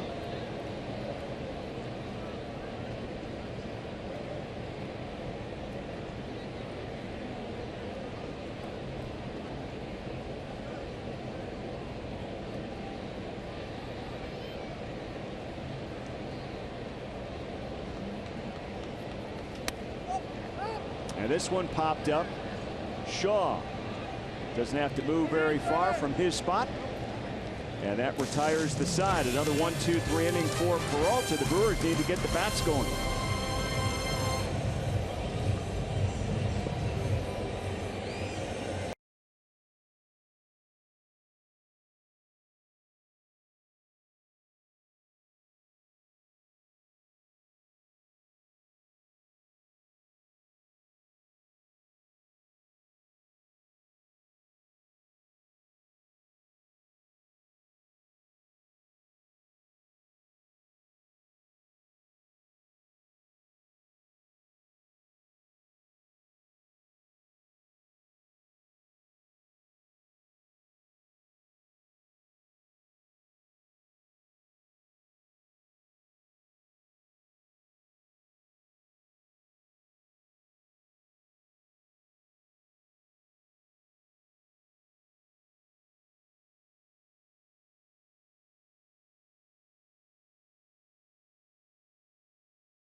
Pfizer Forum at the 4th annual Bucks Block Party on Sunday, August 26th. Following a ribbon-cutting ceremony, fans will have a chance to celebrate the opening of Milwaukee's new arena with live music, food entertainment, and free public tours. Learn more and download your free tickets at foxsportswisconsin.com/events. Really looking forward to the opening of Pfizer Forum in downtown Milwaukee. Beautiful facility and new home of the Milwaukee Bucks. Top of the 6th we go. Lorenzo Cain, the lead off for Milwaukee, takes a swing at that first pitch from Flaherty. Our Blaze Pizza at the plate. Lorenzo Cain tonight, 1 for 2. Milwaukee just 3 hits. In fact, both teams only 3 hits so far in this game, but the Cardinals have 3 runs, so it seems like a big advantage right now. Offense at a minimum. It took the Brewers a while to get to Flaherty back at Miller Park, 7th inning. See how long Flaherty goes here tonight. He's been throwing the baseball well. He's won 2 in a row coming into tonight's start. In fact, he's only given up 2 runs over his last 2 starts combined. Yeah. And last time out against Kansas City, 7 innings, 3 hits, 2 runs.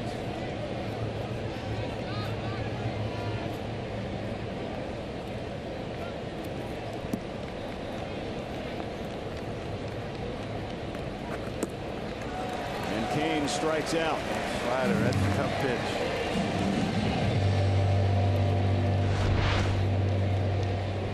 Starts out down the middle, ends up on the corner, 85 miles an hour.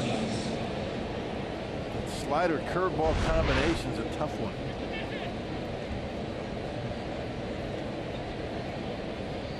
Flaherty, a 2014 first-round pick of St. Louis. Out of Harvard Westlake High School in Studio City, California. And if you're a baseball enthusiast, that's kind of a powerhouse high school. Just before Jack Flaherty produced Max Fried, who's pitching for San Diego right now, and Lucas Giolito, who's a first-round pick of Washington, now at the White Sox. All 3 of these pitchers were first-round picks out of that high school.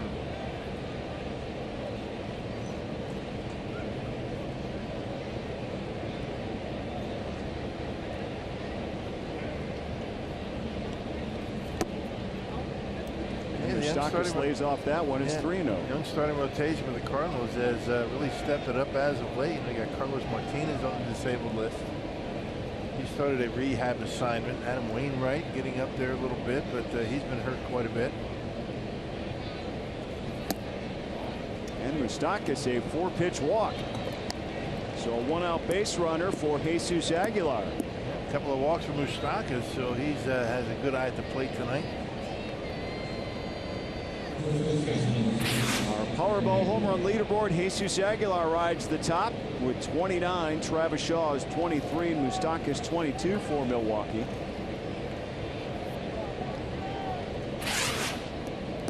One swing of the bat gets the Brewers right back in it. That's why there's some activity stirring down in that Cardinals bullpen. Nobody throwing quite yet, but a lot of moving around.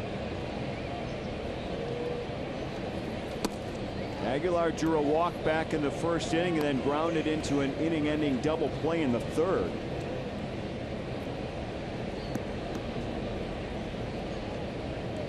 There's that movement out there in the Cardinals bullpen.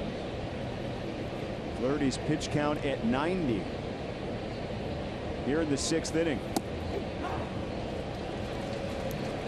There's a strike to even it up against the Brewer power hitting all-star first baseman Jesus Aguilar.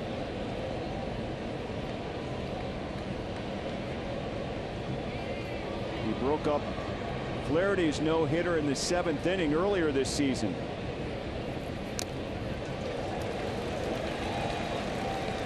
A swinging foul tip strike. A ball and 2 strikes now to Aguilar. They're working him away and coming up and in, not for a strike. Aguilar's been doing a much better job laying off that pitch up and in. It's not in the strike zone. He chased that one.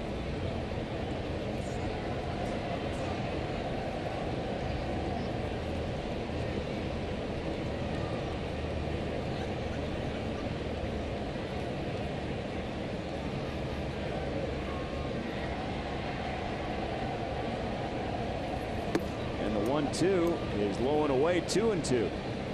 Flaherty has issued 3 walks and 3 hits to Milwaukee.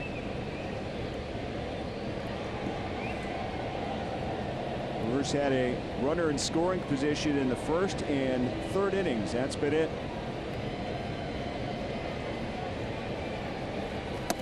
2-2 called, strike 3. Aguilar goes down.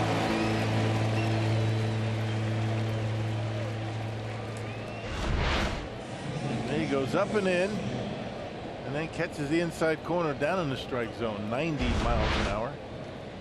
He had Aguilar looking maybe off speed after that pitch up and in, maybe thinking that he was going to go away.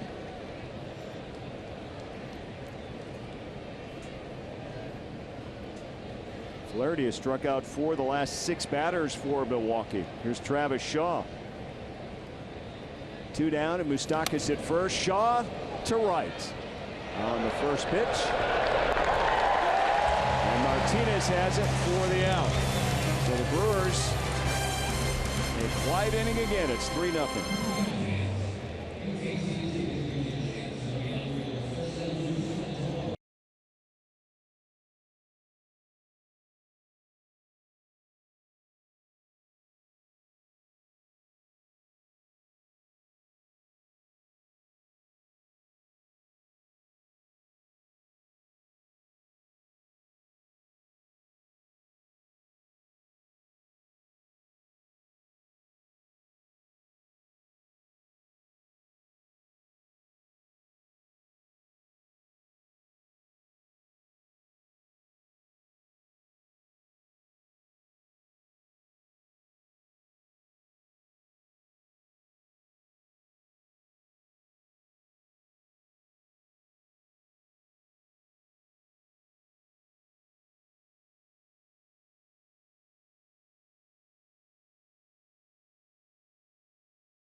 On Sunday, August 26th, the Brewers host the Pirates, and all fans in attendance will take home a collectible Lorenzo Cain bobblehead courtesy of WTMJ Radio.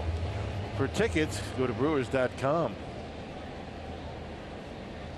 There's Lorenzo Cain mining center field tonight. Cardinals come to bat in their half of inning number 6. They have a 3-0 lead over Freddie Peralta, who's still on the mound for Milwaukee. And Marcell Ozuna leads off.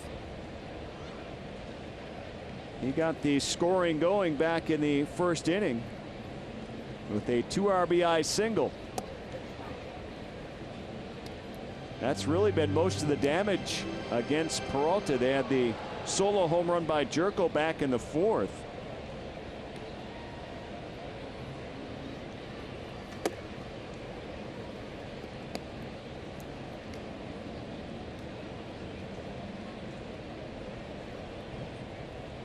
He's retired 10 of the last 11 batters. As Freddie Peralta, here's the 1-2. And this one hit right into the shift. Shaw, long throw, and there's 1 out. Good job by Shaw, able to knock it down, or able to get it as he goes down on a knee and make a throw to first base. You can see where he started. Third base side of the bag, and able to make the play on Ozuna. Nice spin move and a good throw to first. Travis Shaw getting the start at second base again tonight. Scope out at shortstop.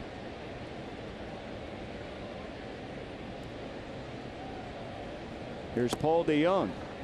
0 for 2 in this game against Peralta.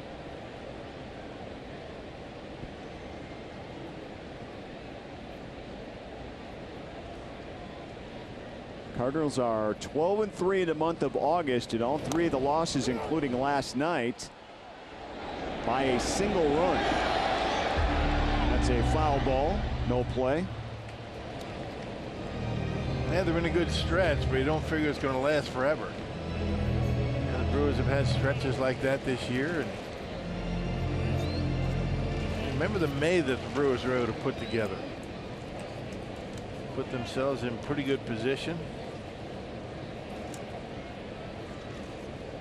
Well, everybody seems to have had a run. The Brewers had a great run in May into June, and then the Cubs started catching up a bit into July, and the Pirates got hot in the month of July. And now it's the Cardinals' turn. Yeah, looking for a stretch, that 19-8 stretch the Brewers had in May, and you put one of those together about this time, and things are looking pretty good.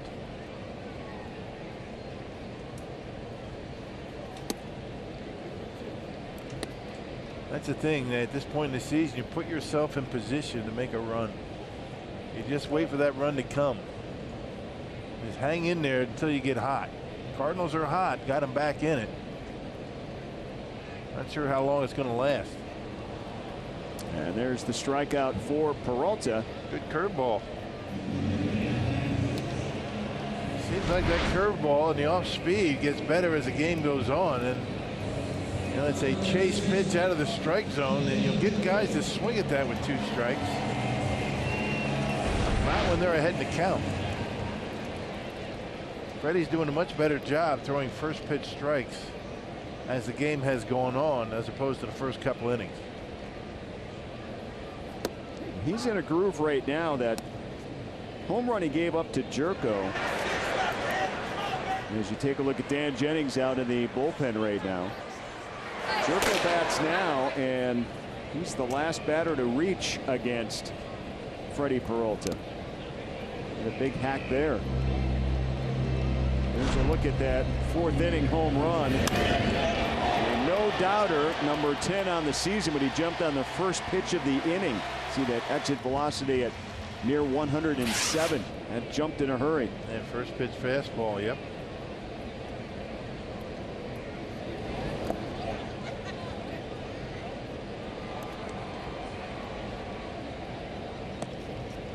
Well, if you can somehow get Freddie Peralta to come out in that opening frame a little more settled down, in control, however you want to call it, he could be into some great things. And it's one of those things, the Brewers and the coaching staff have been looking long and hard at, trying to figure it out. He's not the first pitcher, and for the Brewers, that's had difficult times in the first inning.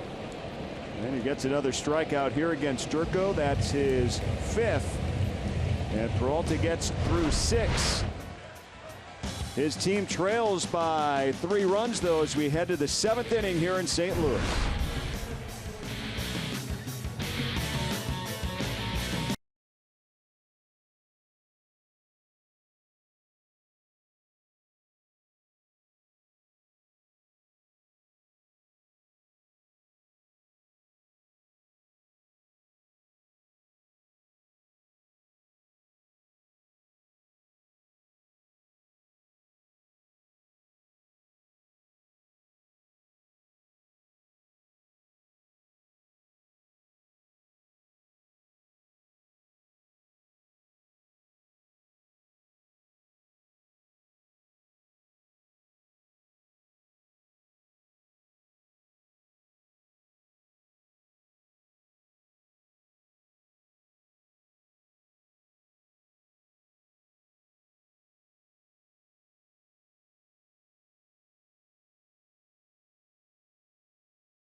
out in front, 3-0. 6 strong innings for him. 3-hit ball. No runs allowed for Jack Flaherty. Our Badger Mutual Insurance plays of the game belong to him as he strikes out 7 Brewers here tonight. And he's only given up 2 runs against the Brewers in 3 starts. And walked many, big strikeout numbers, and had the curveball slider working pretty well tonight as Dakota Hudson takes over. Got called up at the end of July, and this guy's been lights out. Look at the numbers: .87 earned run average, a 3-0 record out of the pen, and a 118 opponent batting average. They tell us that he throws a lot of ground balls when he's right. He's got a good sinker.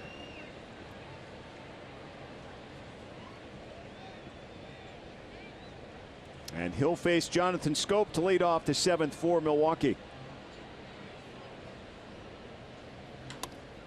And Schoop punches one to the right side. Nice play by Wong. Spin, and Scope's going to be safe as he pulls Carpenter off first base. He had a little bit more time than he thought.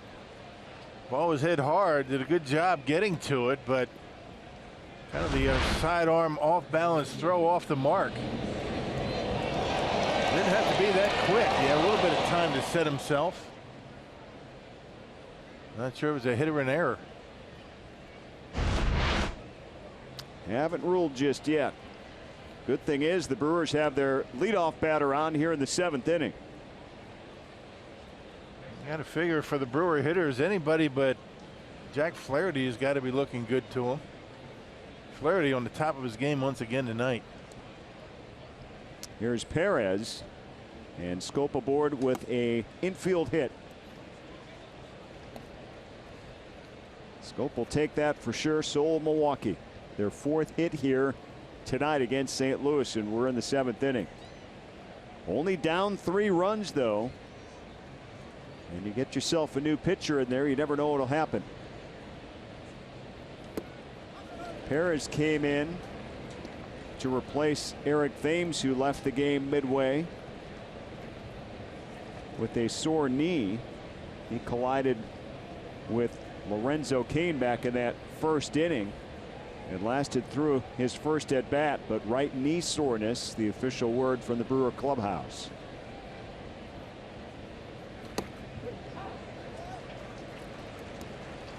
Two and one now to Perez.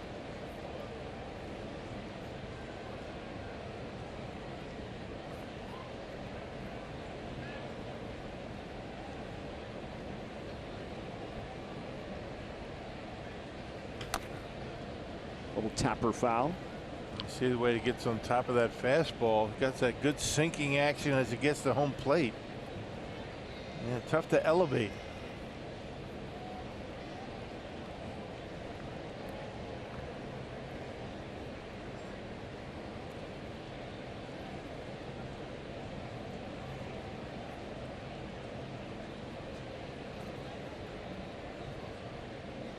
Perez flew out to left in his first at bat. That was in the 4th inning. Spoils another one.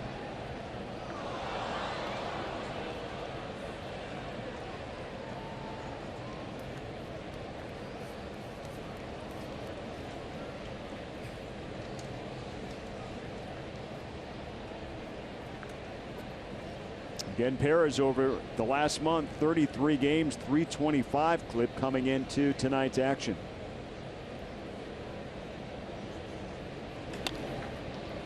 One hopper. Wong, the flip, the throw, and a double play. That's what we're talking about. Ground ball pitcher.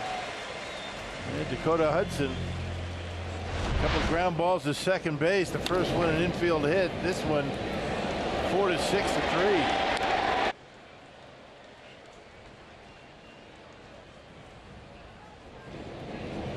So that's the second double play turned by Cardinals defense here in this game.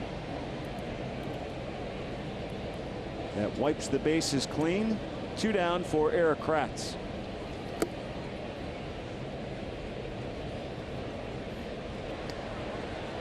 And there's Lyles out in that bullpen for Milwaukee.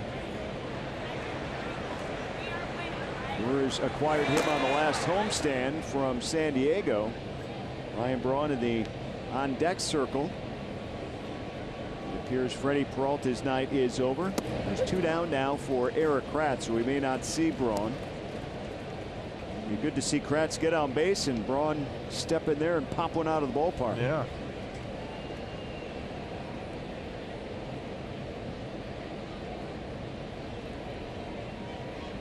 Ryan Braun left Wednesday's game against Chicago. Tried to make a sliding catch out in left field and aggravated his rib cage. Yeah, they're pulling him back.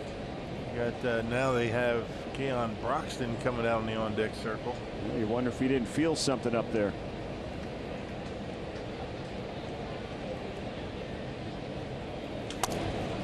And a ground ball right back to the pitcher. So Hudson retires Kratz.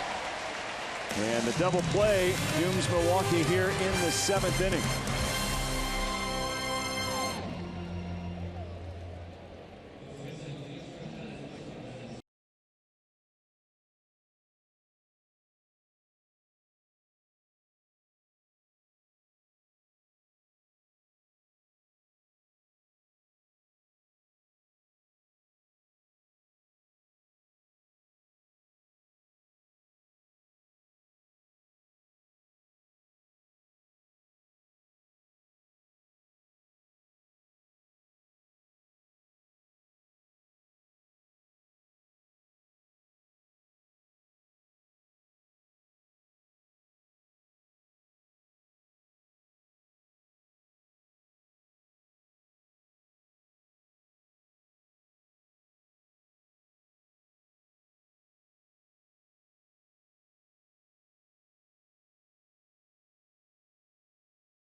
Saturday on FS1. First, the Orioles take on Francisco Lindor and the AL Central leading Indians.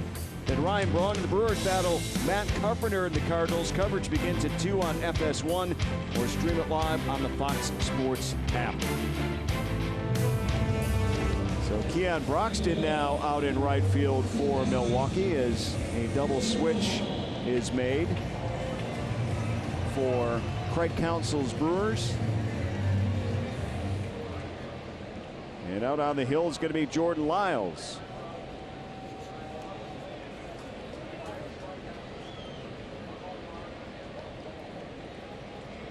Well, made his Brewers debut last Friday against the Braves. 2 1/3 innings, gave up 3 hits, 3 runs. Also struck out 3 batters. Claimed off of waivers from the Padres back on August 5th. And a ground ball to second. And Wong is retired to lead off the 7th. Time now for tonight's BP Brighter Outlook. And Wade Miley's going to be on the hill tomorrow night for Milwaukee. And since his return from the disabled list, look what he's done in 6 starts. He's 1-1, a sparkling ERA of 2.38.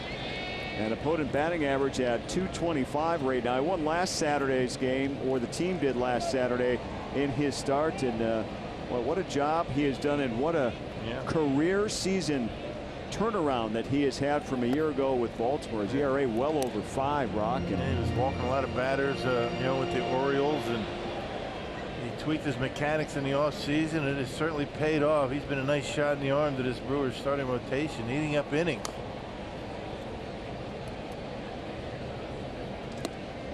How about Freddie Peralta, though? I mean, a quality start, 3 runs, 6 innings. He retired 15 of his last 16 batters. It's amazing. The only guy to reach in that stretch, unfortunately, was the home run by Jerko.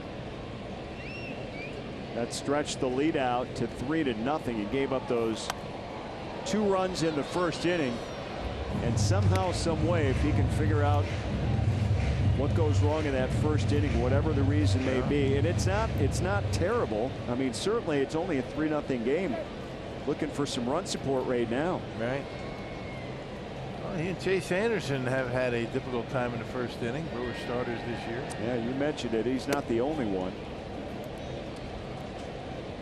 Something about settling down early. Yeah. It's not just 2 Brewer pitchers either. This happens across baseball, but.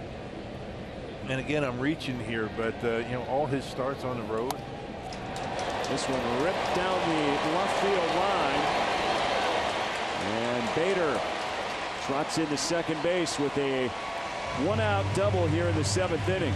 All of his starts on the road, and again, I mean, if you're looking for something, maybe to pinpoint the fact that all these new mounds, these ballparks he hasn't been to yet here in St. Louis, maybe a comfort level on the pitching mound here. They all seem a little bit different. And again, that's a reach.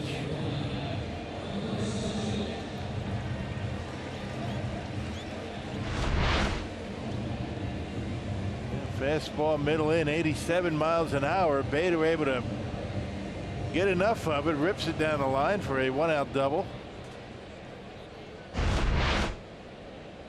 guy's been a little bit of a spark plug to this offense at the bottom of the order. Absolutely. Some impressive rookie numbers. And defensively, he's done a wonderful job as well. There's Greg Garcia. He'll pinch hit in the number 9 spot for the pitcher Hudson.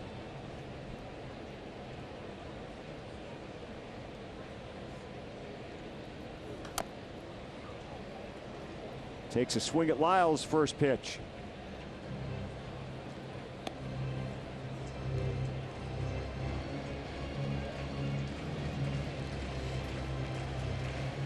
.255 as a career pinch hitter for Greg Garcia.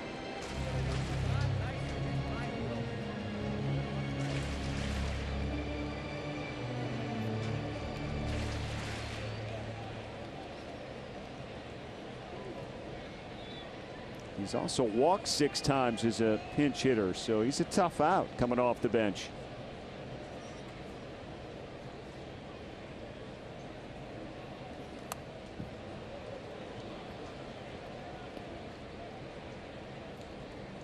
Matt Carpenter waits on deck. Top of the order for St. Louis.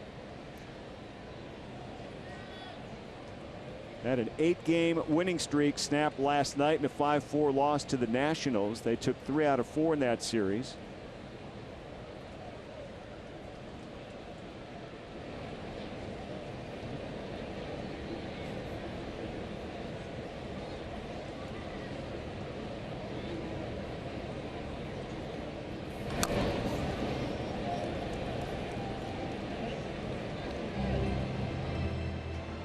There's Jordan Hicks out in the Cardinals bullpen. Ready for some fastballs. He's got a good one. Fastball average is 100. Well, the Cardinals bullpen is turned around their season, to say the least. It's interesting how this Central Division race has gone. Bullpen very strong for most of the year for Milwaukee. August, it's been a rough road. Just the opposite for the Cardinals. The Cubs, you could almost say the same. They had their rough roads as well, but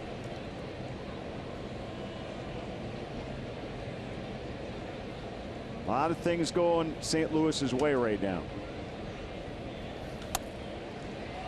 This one popped up, foul territory. Moustakas is going to have a play. And a big out there for Lyles. Let's check in with Sophia on a flip-flop of starting pitchers. Yeah, that's right. Chase Anderson was scheduled to start in the series finale on Sunday afternoon. Instead, they have flip-flopped he and Jolie Chassin. So it'll be Chassin on Sunday, and then Chase Anderson will open up the series Monday against the Cincinnati Reds. And Craig Counsell said before the game it was kind of twofold in terms of the reasoning. He said primarily they wanted to find a way to give Chase an extended time off, and so he'll get an extra day. And then for Jhoulys Chassin, he's obviously just thrown the ball so well. He's been the most consistent starter for the Brewers. He's already made 3 starts against the Cardinals. Hasn't had great success against them, has gone 1-2, but it feels like the way that Chassin is pitching right now, it lines up really well for him to pitch against this lineup and close out this series. All right, Sophia, trying to go with the strengths in this series and a big one against St. Louis. Yeah, nobody for the Brewers is throwing the baseball any better than Jhoulys Chassin. Yes, that's right. And certainly you want your best going against the St. Louis Cardinals. You got Miley, who's doing well. He's going tomorrow night. Chassin on Sunday. And Lyles, the intentional walk to Matt Carpenter. So first and second with 2 down here in the 7th inning. So Carpenter extends his on-base streak down to 35 games with that walk. He was 0 for 3 prior to that. And Lyles will go after Molina.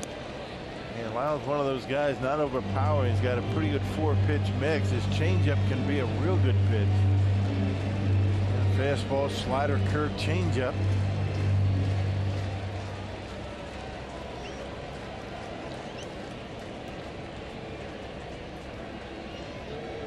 Lyles pulling double duty with San Diego before he was released at 8 starts, 16 appearances out of the bullpen.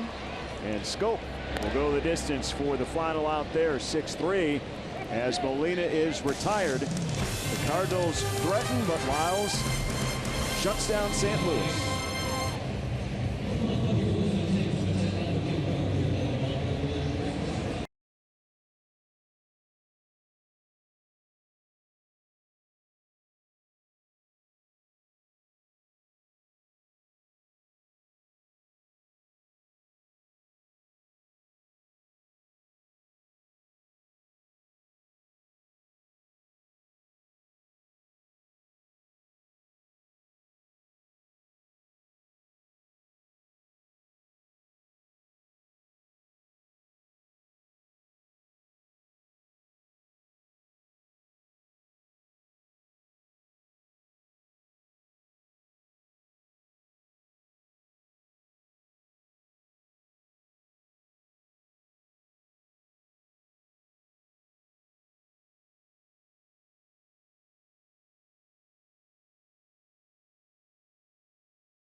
And we're at that point of August. Here we go. There's Keon Broxton, and he will bat for Milwaukee here in the number 9 spot in the batting order. He came in the double switch, and Jordan Hicks, a flamethrower to be sure, Rock. Unbelievable numbers. Yeah, well, he averages over 100 miles an hour with his fastball. He's thrown 2 pitches this year, they say in their game notes, at 105. But look at the strikeout totals. 49 punch outs, 61 in the 3rd innings. Those 2 things don't jive too much. He gets a lot of ground ball outs. He's a big time ground ball pitcher, and he throws 100. Go figure. First pitch to Broxton. There it is, 100, miss it inside, and that's why you see that movement. Yeah, you take a look at the earned run average among rookies, and 2 of those rookies pitching here tonight for St. Louis against Milwaukee. Jordan Hicks and Jack Flaherty.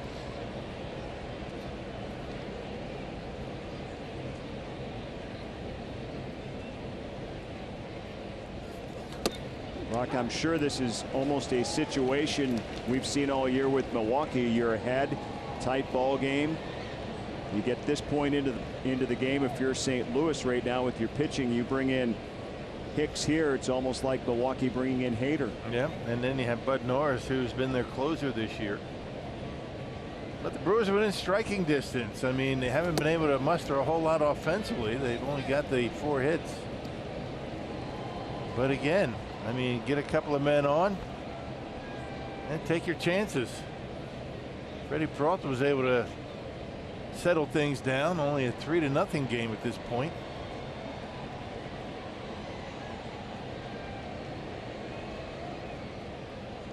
He's ahead, 2 balls and a strike. And a little chopper over Hicks' head. Quick play made just in time by Wong. Very nice play by Colton Wong. Wow.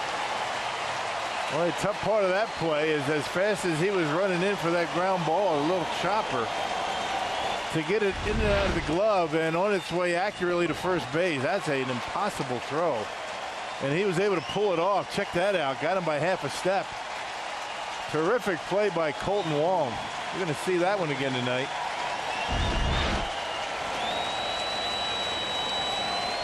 And always an appreciative crowd here in St. Louis. Many on their feet for that effort. Here's Christian Yelich.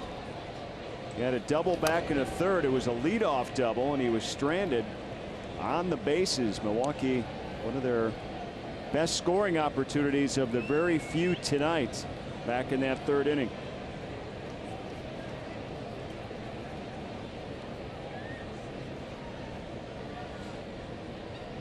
Kane waits on deck.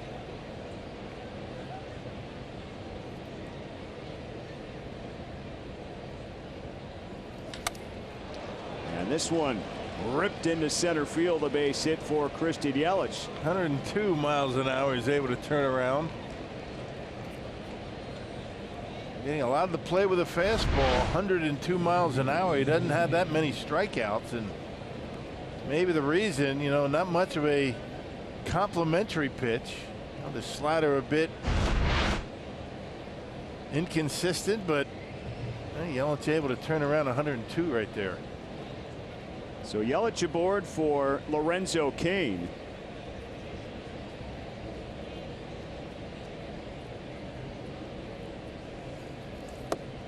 Inside to Cain, ball 1. Coming into this appearance, Hicks led baseball with 429 pitches thrown 100 miles an hour or faster. That's 46% of his pitches. Aroldis Chapman next in line with 175. I mean, what a difference. What a rarity to use that pitch that often. To have that velocity, that consistency. It's a combination of velocity and movement. He has good downward movement on his fastball. And we talk about that a lot with Jeremy Jeffress. He's got good movement with the velocity, but with Jeremy, you're talking, you know, 95, 97. This guy 100, 104 miles an hour.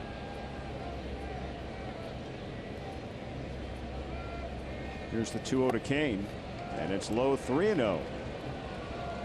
Hicks has thrown the 3 fastest pitches in the majors, 2 at 105 and 7 of the 10 fastest pitches at 104.1 or more.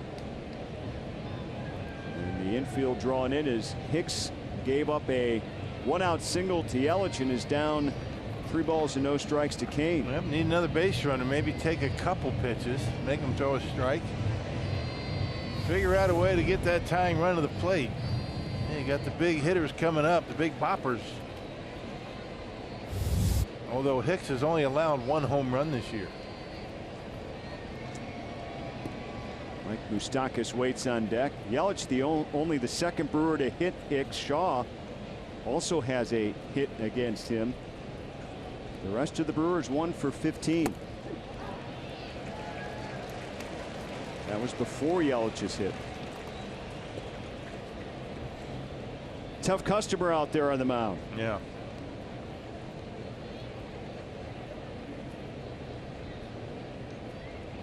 Here's the 3-1.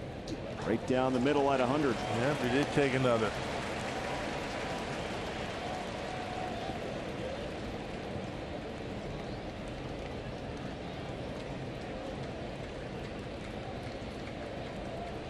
Kane 1 for 3. And he draws the walk. So 2 aboard for Milwaukee here in the 8th inning with 1 down.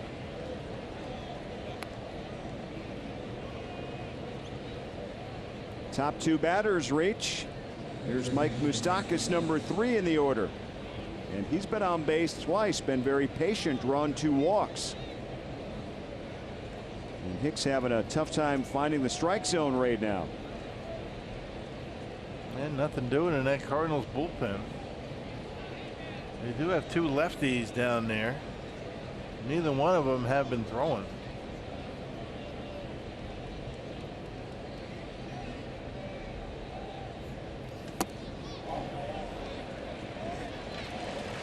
And Moustakas could not check his swing. So he's down a strike. He represents the tying run here in the top of the 8th inning. 3-0 Cardinals lead. 2 in the first, 1 in the 4th for St. Louis. That's been it all night for both teams. Curveball misses low. Yeah, one of the few he's thrown, if probably the first.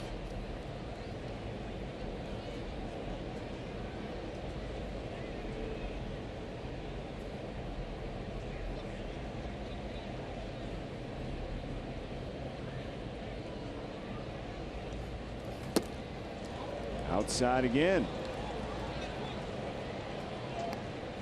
Moustakas able to check his swing this time. 2-1 is the count.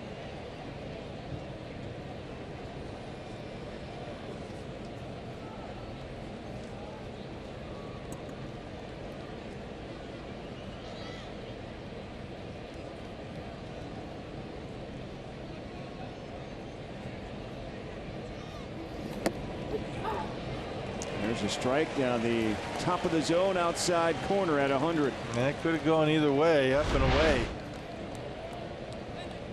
The old Yadier Molina effect, stealing another one.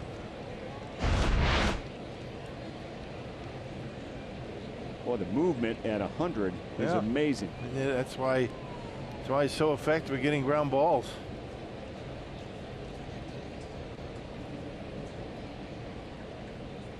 Here's the 2-2.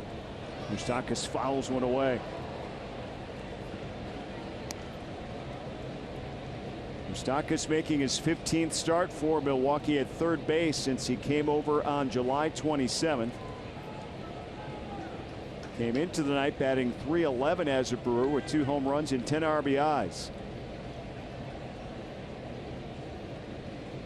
Opportunity here with 2 aboard to add to those totals.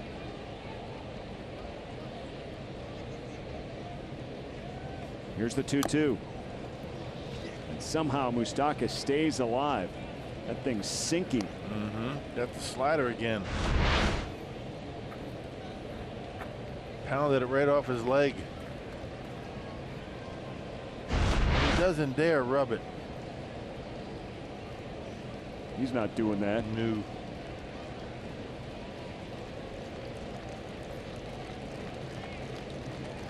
There'll be an ice pack on it after the game, though.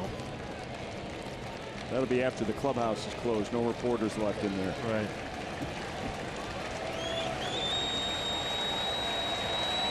Big battle at the plate between Moustakas and Hicks.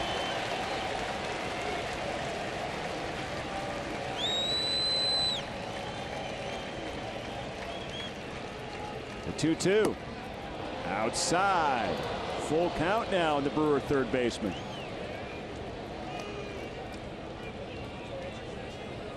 Brewers have done a real good job laying off balls that he's throwing off the plate. You have to commit to swinging or not so early when the guy's throwing this hard, but the Brewers have really not been chasing.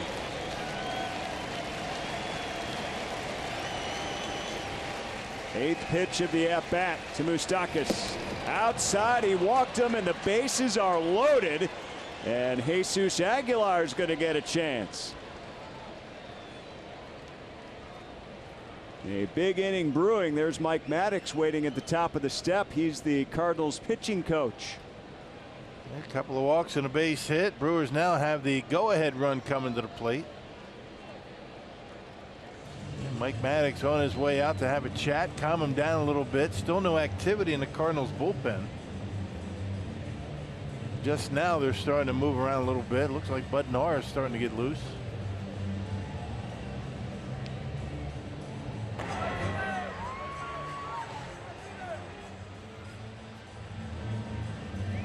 Jesus Aguilar this season with runners on base, 14 home runs, 8th most in the majors. He's been so productive with 2 strikes.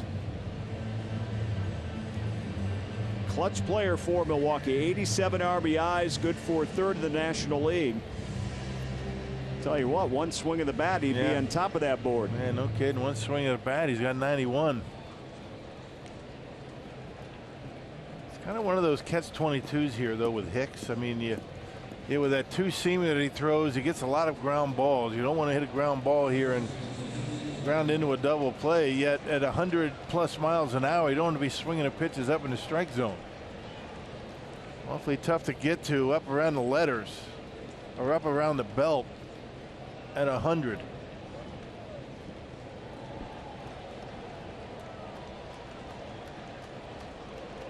All right, Jesus Aguilar, Brewers cleanup hitter.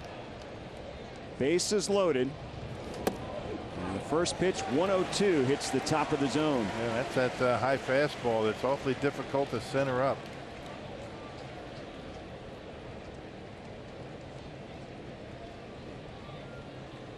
Bases loaded numbers for Aguilar, 375 with the grand slam in his career.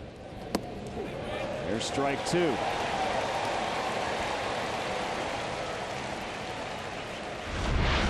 Well, you just got to tip your hat. You got to sit fastball. Throws a slider for a strike.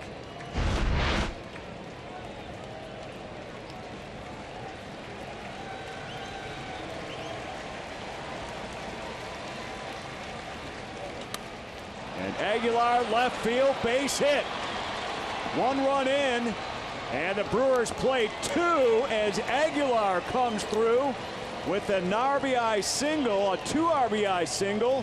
Again with 2 strikes. And 0-2 pitch, he hung a slider. It did Hicks. And he hung it, he left it down the middle, and Aguilar with a nice swing on it. He has made a living with 2 strikes this year. A big one for Aguilar and the Brewers, and now a base hit should tie it. And there was a day when Ozuna, one of the better arms in the game, but not so much anymore, so the Brewers get right back in it. What a clutch hit for Aguilar. Here's Travis Shaw. He takes a strike. Still only 1 down here in the Brewers' 8th inning. It's a 3-2 ball game now. If you throw 100+ miles an hour and you hang an 0-2 slider. Thank you very much. Shaw pops one up left field. Ozuna just into foul territory. A big out there for Hicks. That's out number 2 here in the 8th inning.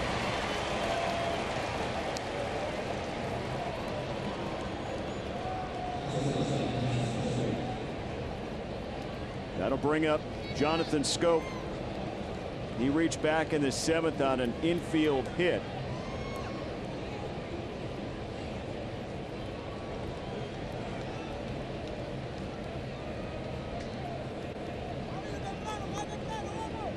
Schoop with 3 RBIs as a Brewer as Ryan Braun goes back into the on-deck circle. First pitch at 101, strike 1.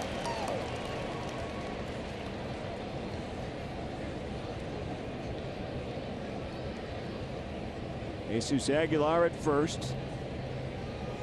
Moustakas out at second. 2 base hits, 2 walks. 2 runs in for Milwaukee. 2 outs here for Schoop.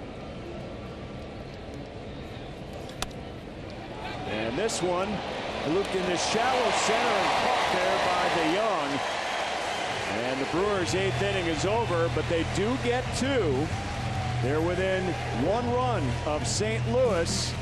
7.5 in the books. And Milwaukee has made this a game here as we hit the stretch run.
right, Dario, a leadoff single here for Jose Martinez in the 8th inning against Jordan Lyles as he works his 2nd inning of relief for Milwaukee.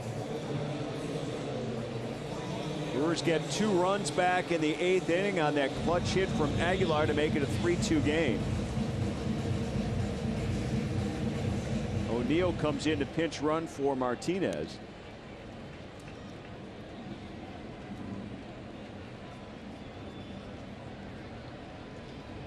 Here's Marcell Ozuna.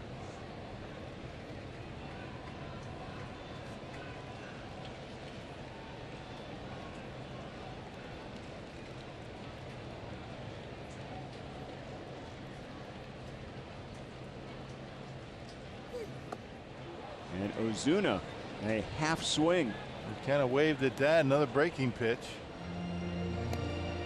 Martinez hit a curveball into center field for a base hit. Went right back to it.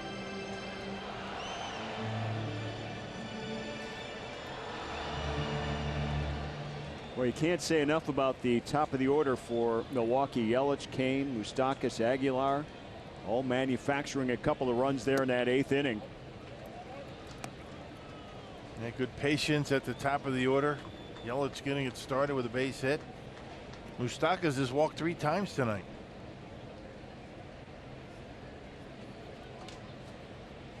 Darnell Coles loves that on-base percentage, doesn't he? Yeah. Get on base. That's what you want to do when you're down, right? 3-0. Get on base. Let somebody come up with a big hit. Aguilar able to do it. Again, O'Neill, Tyler O'Neill, the runner over at first for St. Louis, the pinch runner for Martinez. 1 on, nobody out. Again, they'll take a look over there. 26 games for O'Neill and 1 stolen base, 1 for 1.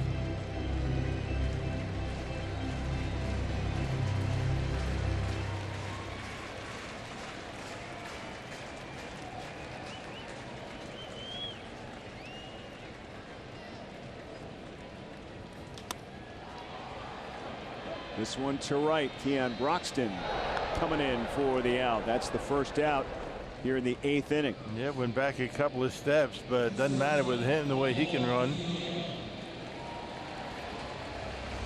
Take a look at our Miller Lite What's on Tap, and tomorrow night it's going to be Wade Miley against Miles Michaelis, and then on Sunday it's going to be Yolis Chassin against John Gant. And tomorrow is national TV on FS1. Remember, they flipped Yolis Chassin and Chase Anderson, so Chase will start the homestand Monday against the Reds, minus Joey Votto, who went on the DL today.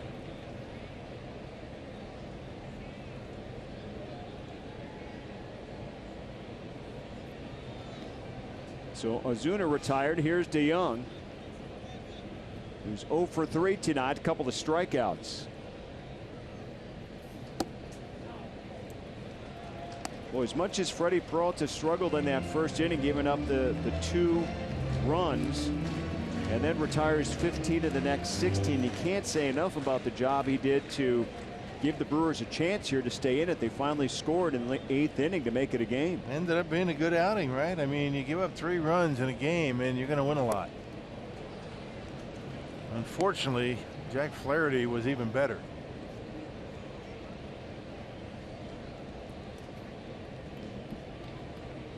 This goes to show you that, you know, Freddie Peralta's got the makeup to be a very solid starting pitcher. Nothing really seems to bother him at 22 years old. Very much under control out there on the mound. Runner goes, Kratz from his knees, and stole a base. O'Neill got a pretty good jump over there at first. So a runner in scoring position with 1 down for St. Louis. Pretty good lead, good jump. Had a breaking ball to run on, which helped him. And throw a little bit off the mark. Kratz big and tall behind the plate. Could get down on his knees and still crank out a pretty good throw. It seems like most of his throws to second base are from one knee.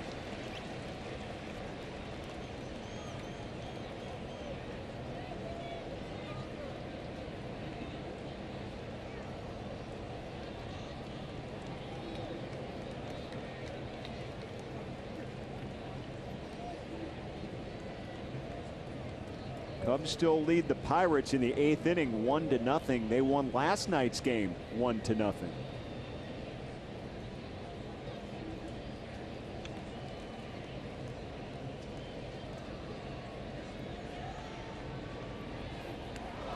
And Lyles hits DeYoung. So at first base open, a hit batter draws some boos from the St. Louis crowd.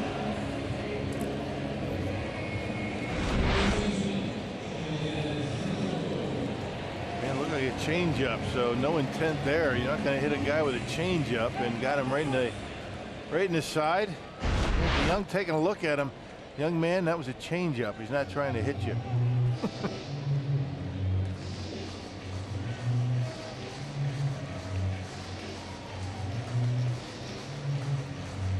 I understand, get a little bit of a look on a fastball, but a changeup, come on.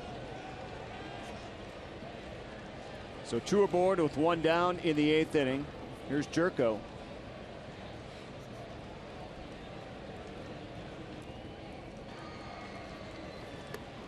See if the Brewers can induce a double play here. Jordan Lyles, his 2nd inning in relief.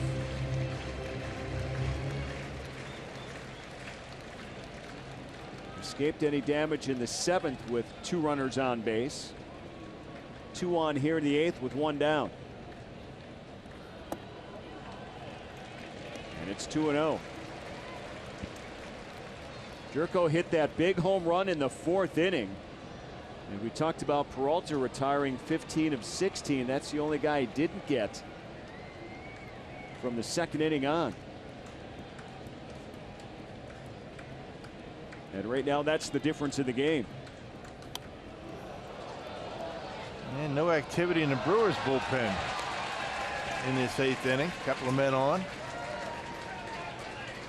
All quiet down there. Very quiet. And when Hicks was struggling in the top of this inning, not a whole lot going on in the pen until Bud Norris got up.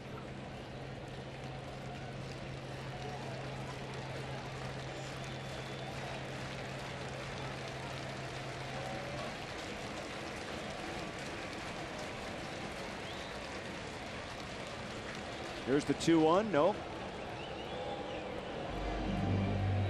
And Kratz will come out. Moustakas will come in and talk with Jordan Lyles.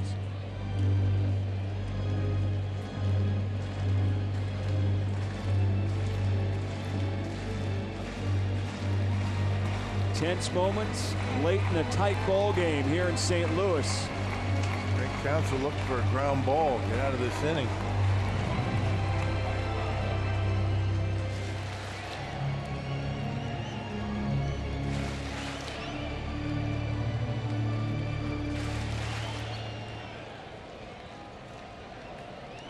Ryan Braun, who did not start tonight's game, still available in that dugout. And Lyles misses. Now it's 3-1. Yeah, be careful with the fastball here. This guy has made a living on fastballs.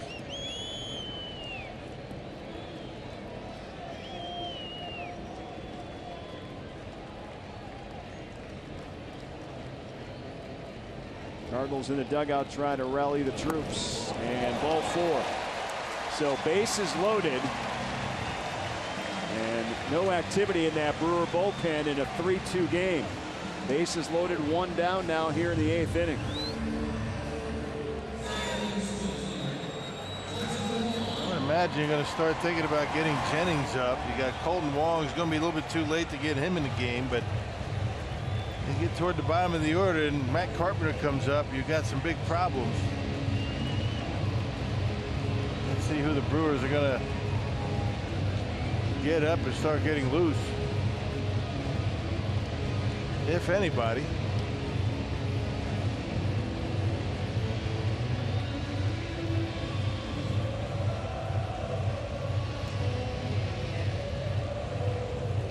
On the bench for the Cardinals, you've got 2 right-handers. That's it. No lefties available.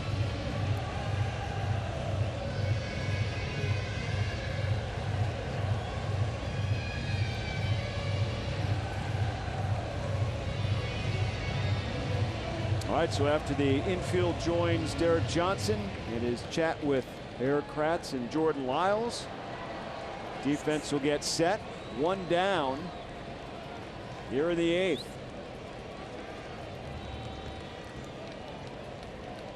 Left-handed hitting Colton Wong steps into the batter's box. Tough guy to double up. He's only grounded into 4 double plays. Corner infielders on the grass. Wong fouls away the first pitch.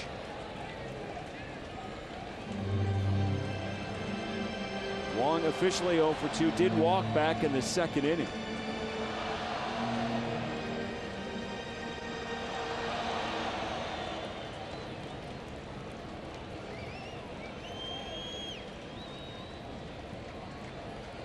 Wong, a .237 hitter.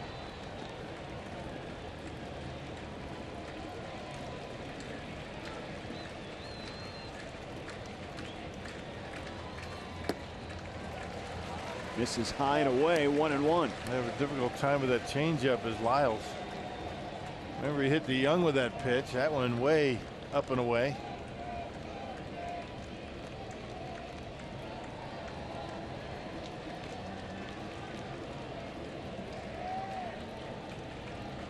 The 1-1 to Wong. Missing low and away.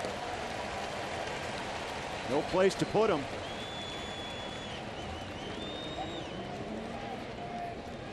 Lyles is going to have to reach deep to get out of this mess. Base is loaded, only 1 out here in the 8th.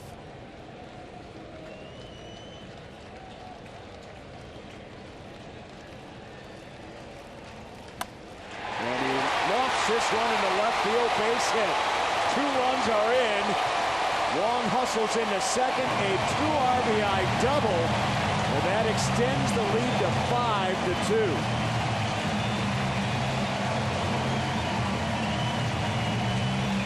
Just couldn't get the changeup over or get him to chase. He went with a fastball off the plate, took a little off. Maybe that was a changeup again. And Wong, he would just serve it out there into left center.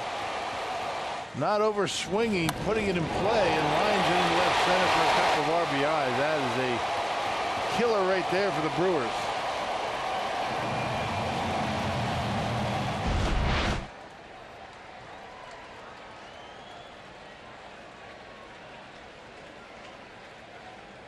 Three consecutive changeups. The third one, Wong able to double into the gap. Here's Bader. He doubled his last time at the plate in the 7th inning. Officially 1 for 2. He's been on twice. Reached on a walk back in the 2nd. The rookie hitting at .287. And a lot of confidence. Brewer infield is in with 1 down. And Bader able to check his swing. There's Taylor Williams just up now in the Brewer bullpen.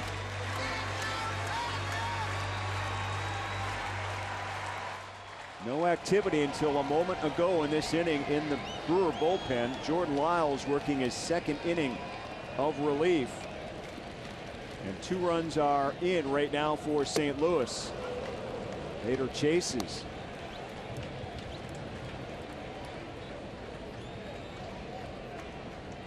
Yeah, you like the idea. Jordan Lyles in a fastball count, 2-1, going with the changeup. He left it up a little bit. That's just a good piece of hitting by Colton Wong. 3 straight changeups. And the third one ended up hurting him. Outside 2-2. You're in a situation like that with the bases loaded and you got a left-hander up on 2-1. You got to figure he's just sitting all over fastball, but he wasn't. Getting the changeup off the plate of all things and able to double into the gap. What are you going to do?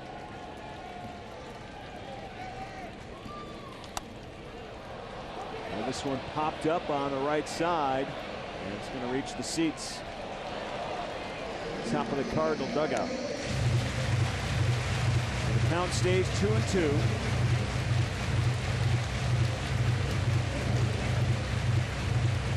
Brewers need an out in the worst way here to keep this deficit at just 3.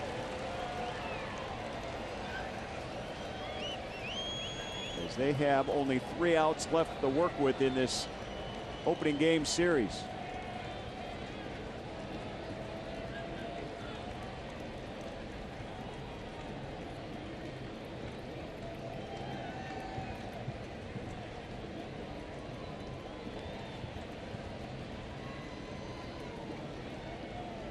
Here's the 2-2. This one chopped foul.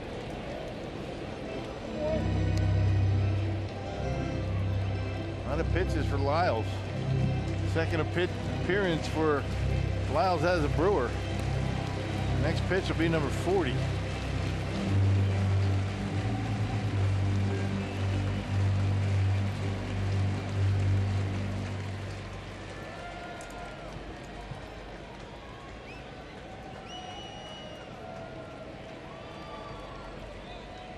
Again the 2-2. And again another foul ball.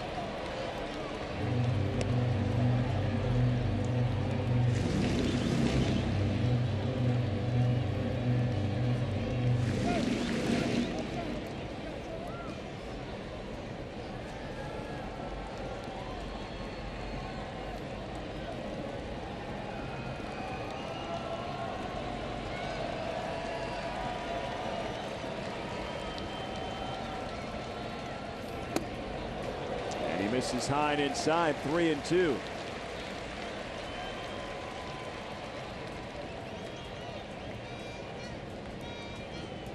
Bader scored a run in a career high 8 straight games. He's been a big factor into the success of this offense over the last month.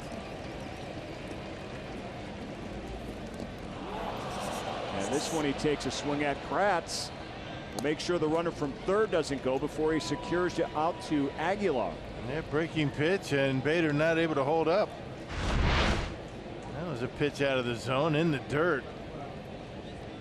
A good bounce off the chest of Eric Kratz. And they get the out at first. And Craig Counsell makes his way out on the mound, and with 2 down, Jordan Lyles' night is over, and Taylor Williams will come in. So the Brewers make a pitching change. Couple of runs in here in the 8th inning for St. Louis. Coming right back.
Inning, Milwaukee making a pitching change.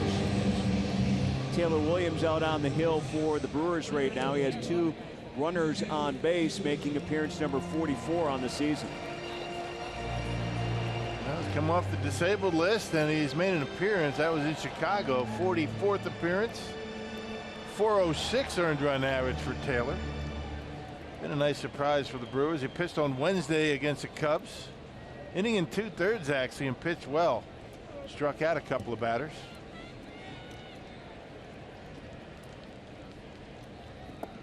He faces Patrick Wisdom, the pinch hitter. bats in the number 9 spot here in the 8th inning.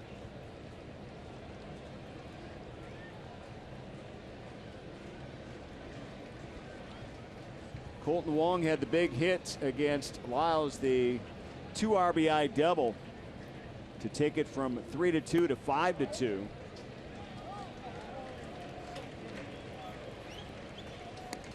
So an inning and 2/3 for Jordan Lyles here tonight.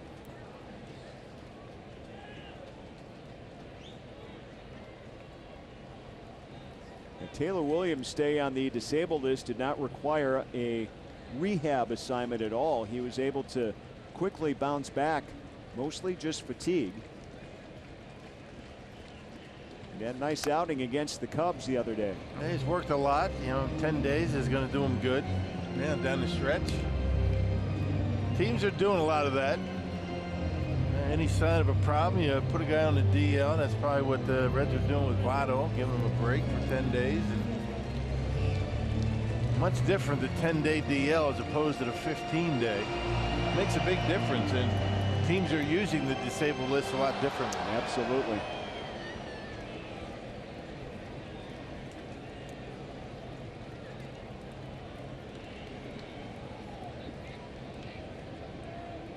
Two balls and a strike. Pitch from Taylor misses. So 3 balls and 1 strike now to Wisdom, the pinch hitter.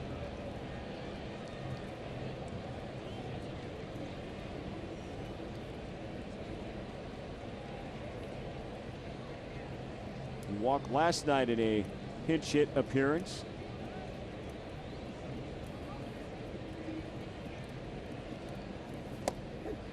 Made his major league debut on August 12th at Kansas City a week ago Sunday. Pretty nice debut, 2 for 4.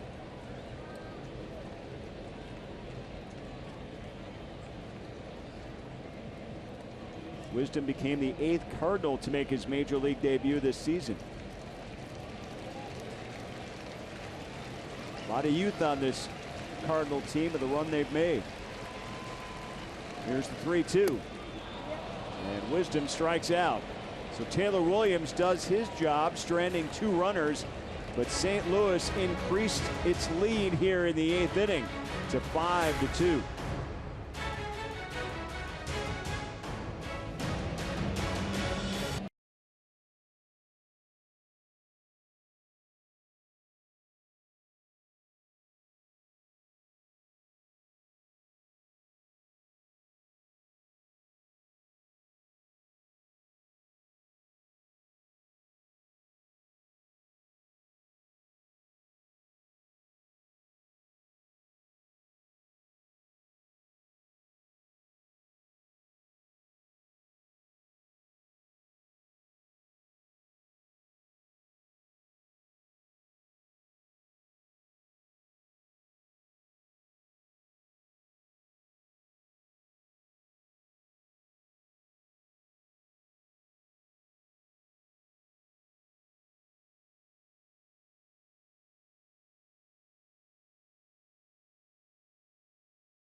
All right, back in St. Louis, a 5-2 game.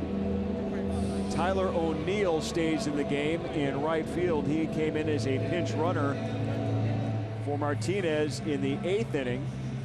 2 runs come in for St. Louis. So a 5-2 lead right now. Bud Norris in to try to put this away for the Cardinals. Yeah, career high in saves. I mean, 23 saves for Bud Norris, a .314 earned run average. He's in game number 52. And Norris last appeared in a game on the 15th.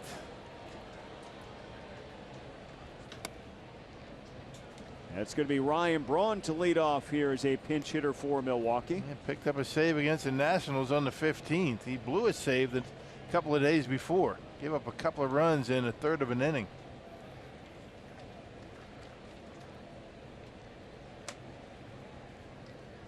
We saw Braun get up at 2 different times into the on-deck circle, but was pulled back.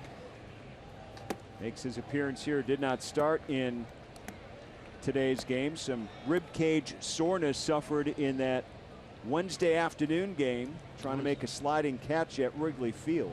Can't be too serious if Bronny's able to get in that bat here. That's good news.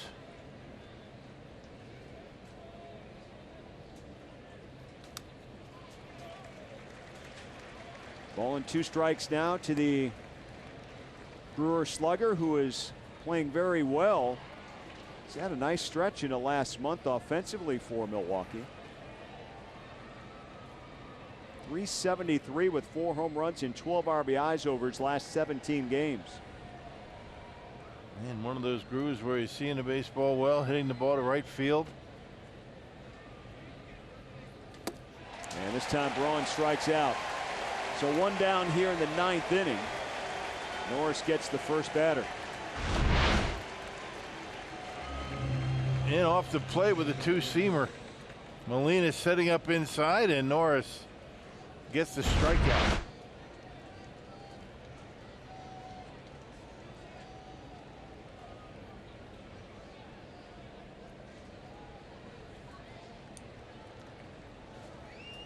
Here's Eric Kratz, who's 1 for 3 in tonight's game. Had a base hit his first plate appearance back in the 2nd inning. Broxton waits on deck.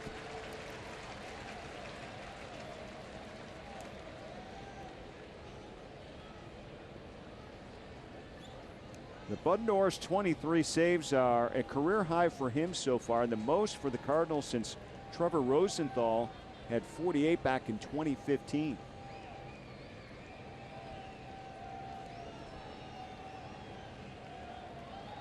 That's a little stretch right there. Yeah, they've had some problems with their closers, have they not? Yep. They released the guy they thought was going to be their closer. And Greg Holland. Pop up right field. And O'Neill's got it for the 2nd out.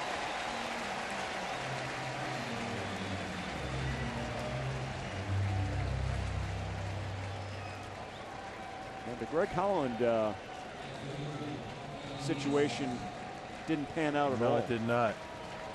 By any stretch. 2 down for Keon Broxton. Well, they signed him and he wasn't ready to go. That was kind of surprising.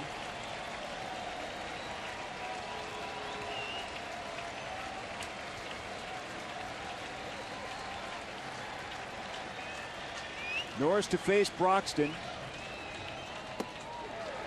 There's a strike from Norris.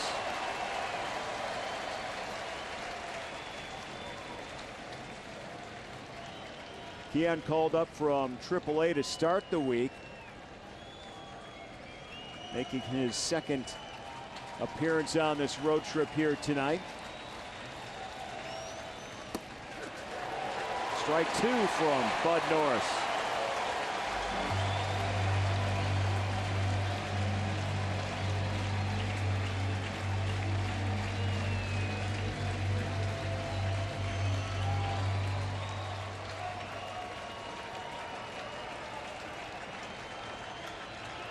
Brewers turned a 3-0 deficit into a 3-2 deficit in the 8th, but St. Louis got 2 to pad their lead, and Broxton punches this into right field for a base hit.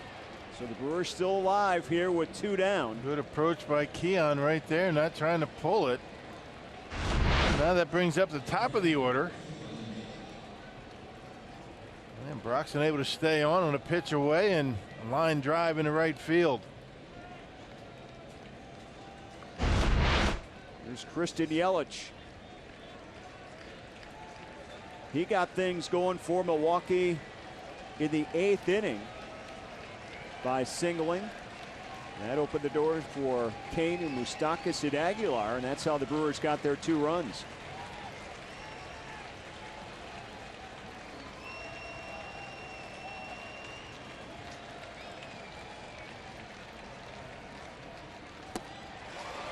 Roxton will take second base. No stolen base there. Defensive indifference. They weren't holding him on.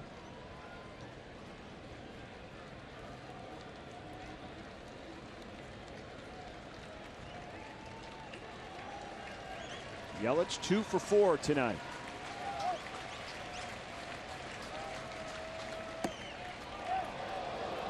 And it looked like that one hit the bottom of the zone, but it's ball 1. Yep, plenty of the plate. Yelich got a break.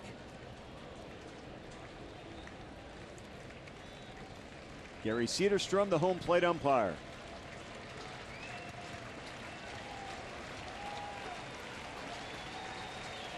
Here's the 1-1. And that's a strike. Ball and 2 strikes now with 2 down to Yelich.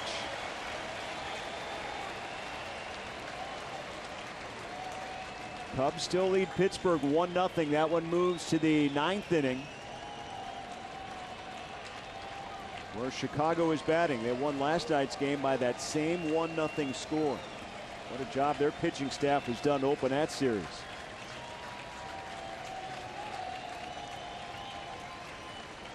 And the 1-2. And just missing, very close to the zone again. So the 2 balls that Christian Yelich has taken here looks like it could have been a strike. Very close. Got the benefit of the call a couple of times. See if he can take advantage of it right here. 2 balls, 2 strikes, 2 outs here in the 9th inning. And a little chopper back to Norris. And there's your final out. So the Cardinals take the first game of this series here in St. Louis against Milwaukee. They got 2 runs in the first inning off Peralta and cruised from there. Milwaukee made it a game in the 8th, but the Cardinals were able to stretch it out and win it 5-2. So that's going to be our final score here as the Brewers fall in game 1. Let's get some post-game reaction all on the way for you here as we send it out to the Fox Sports Wisconsin studios and Dario Melendez.